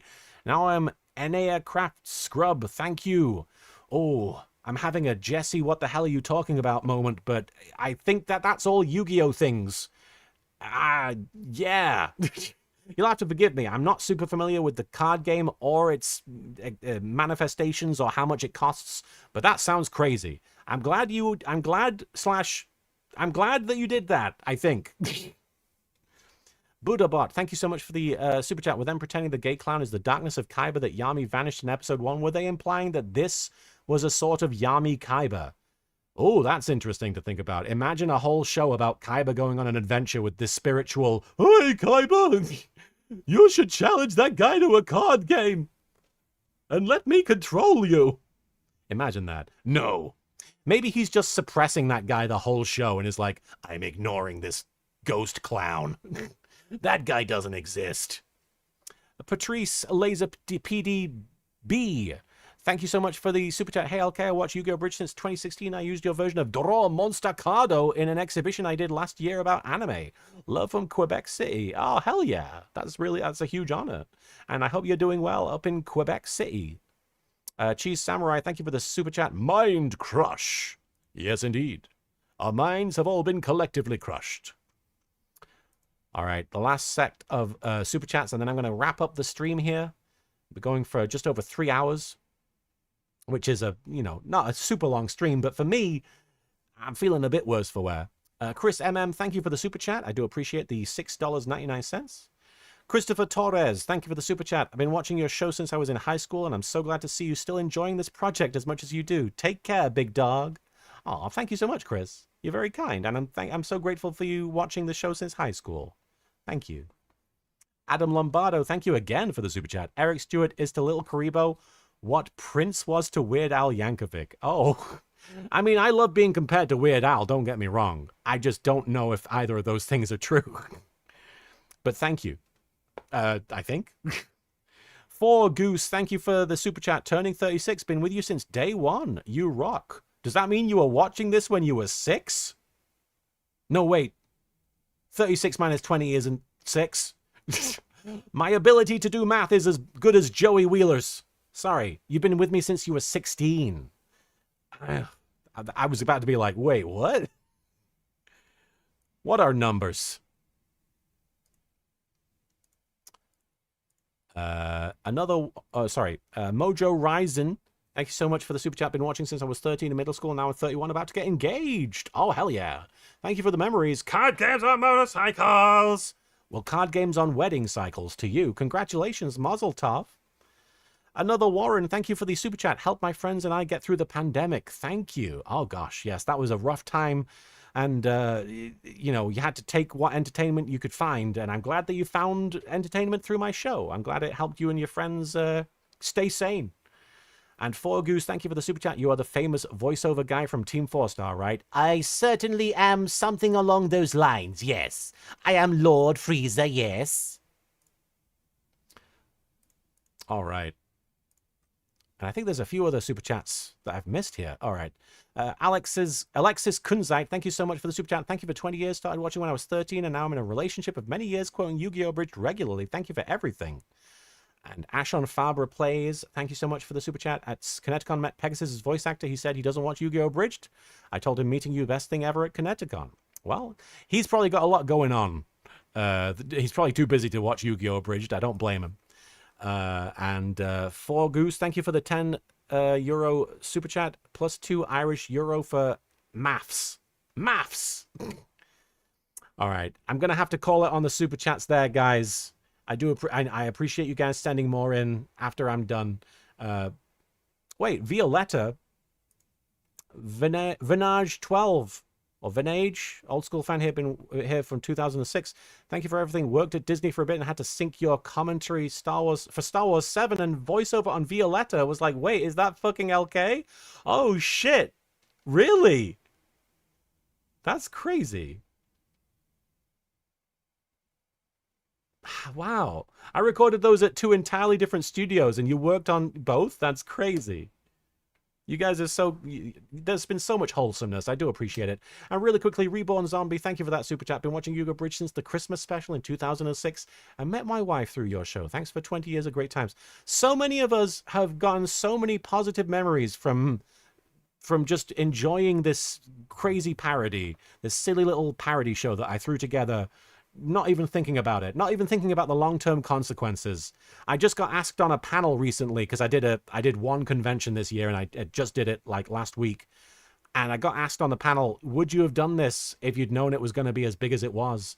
And my answer is always, I would have been too scared. I would have been way too intimidated to work on something like this if I'd known it was going to blow up the way it did, if I'd known so many eyes were going to be on it. At the same time, I'm so grateful that I did do it. I'm so grateful that I'm glad that I didn't sort of react to the attention in a way. I mean, can I be honest? It would have been very easy for me to turn into either an asshole or to also just to disappear and give up. You know, there are the two things that would have been really awful that could have happened as a result of me making the show. And I'm going to put background music on because I forgot to do that. Two things could have happened from me making the show and, you know, it blowing up the way it did. I could have become a giant egotistical jerk and, you know, just made it, you know, just convinced myself that I was God's gift to Yu-Gi-Oh! And at the end of the day, I always remind myself, I'm just a fan. I'm here because I'm a fan. I'm doing this show because I'm a fan. And I think that's great. I think that's a great thing to celebrate, is the fact that, you know, I don't think it gets celebrated enough, is fandom. All too often you hear negative stories about being a fan. You hear negative stories about fans doing things to harass actors and stuff. But there's really positive things about fandom. You're celebrating something that you love with other people that, you know, may have an entirely different perspective from you on everything else, but you found something that you both mutually love and enjoy for whatever reason. And that's a good thing. So many good things have come from fandom. Art has come from fandom. Being a fan of something has inspired people to go on and make their own stuff that may be entirely different, that creates new fans, that creates new ideas, that creates new creativity. There are great things about fandom that get forgotten. And I want to always be known as a fan, first and foremost. I always want to remember and remind myself that that's what brought me here, is that I love media and I love Yu-Gi-Oh! And I think that's what's special about it. I don't think it's me. I don't think it's me that's special. I think it's the celebration that is special. I think it's the thing that we all recognize in Yu-Gi-Oh! That we all love and also think is really silly. That's what I'm trying to remind myself, is what people love, is that connection that fans have that just doesn't exist anywhere else. And I could have also given up, and I'm glad that I didn't. And you guys are a big part of that. So thank you for that. I am going to call the stream there. Foxiest Stoat of Stoats, or Foxiest of Stoats, a Foxy Stoaty Stoaty Stoat. If you could tell your past self you'll be doing a 20th anniversary stream with over 1,000 viewers. Oh, is that how many I've got? Oh gosh. What would past you say? Past me would have been like, fuck off. Past me would have been like, do they like the show? Are they okay? Are they angry at me? Oh, Kuroneko, that's very kind. You guys have had so many positive things to say, and I wish I could speak more on it. I wish I could celebrate more with you guys today, but I really do have to call it there. I really am feeling a bit rough.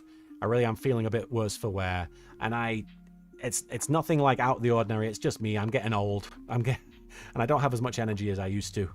But thank you so much for spending today with me. Thank you so much for spending so much of your lives watching the show. If you have, I will never forget how much of a gift this has been for me. I will never take it for granted.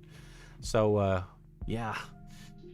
I will try and be back on Monday. I will try my best to be back on Monday around the same time to watch more episodes. Probably starting from episode 8.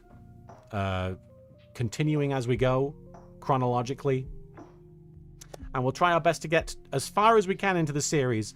But once episode 89 is finished editing, I'm going to release that on the channel.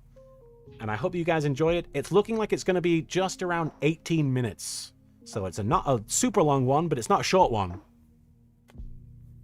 Thanks for being here today. Thank you for celebrating the 20 years of YGO Abridged.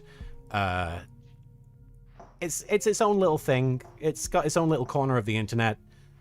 But I'm proud of it. And I'm proud to be here celebrating it with you guys. Thanks so much. I'm going to go lay down. But it's been a lot of fun. Have a great rest of your Friday. And have a good weekend. Take care of yourselves. Be good to yourselves. And don't forget, in another few hours, the sun will rise. Get it like in the show. Yeah. I can see you. I can see you. Ugh.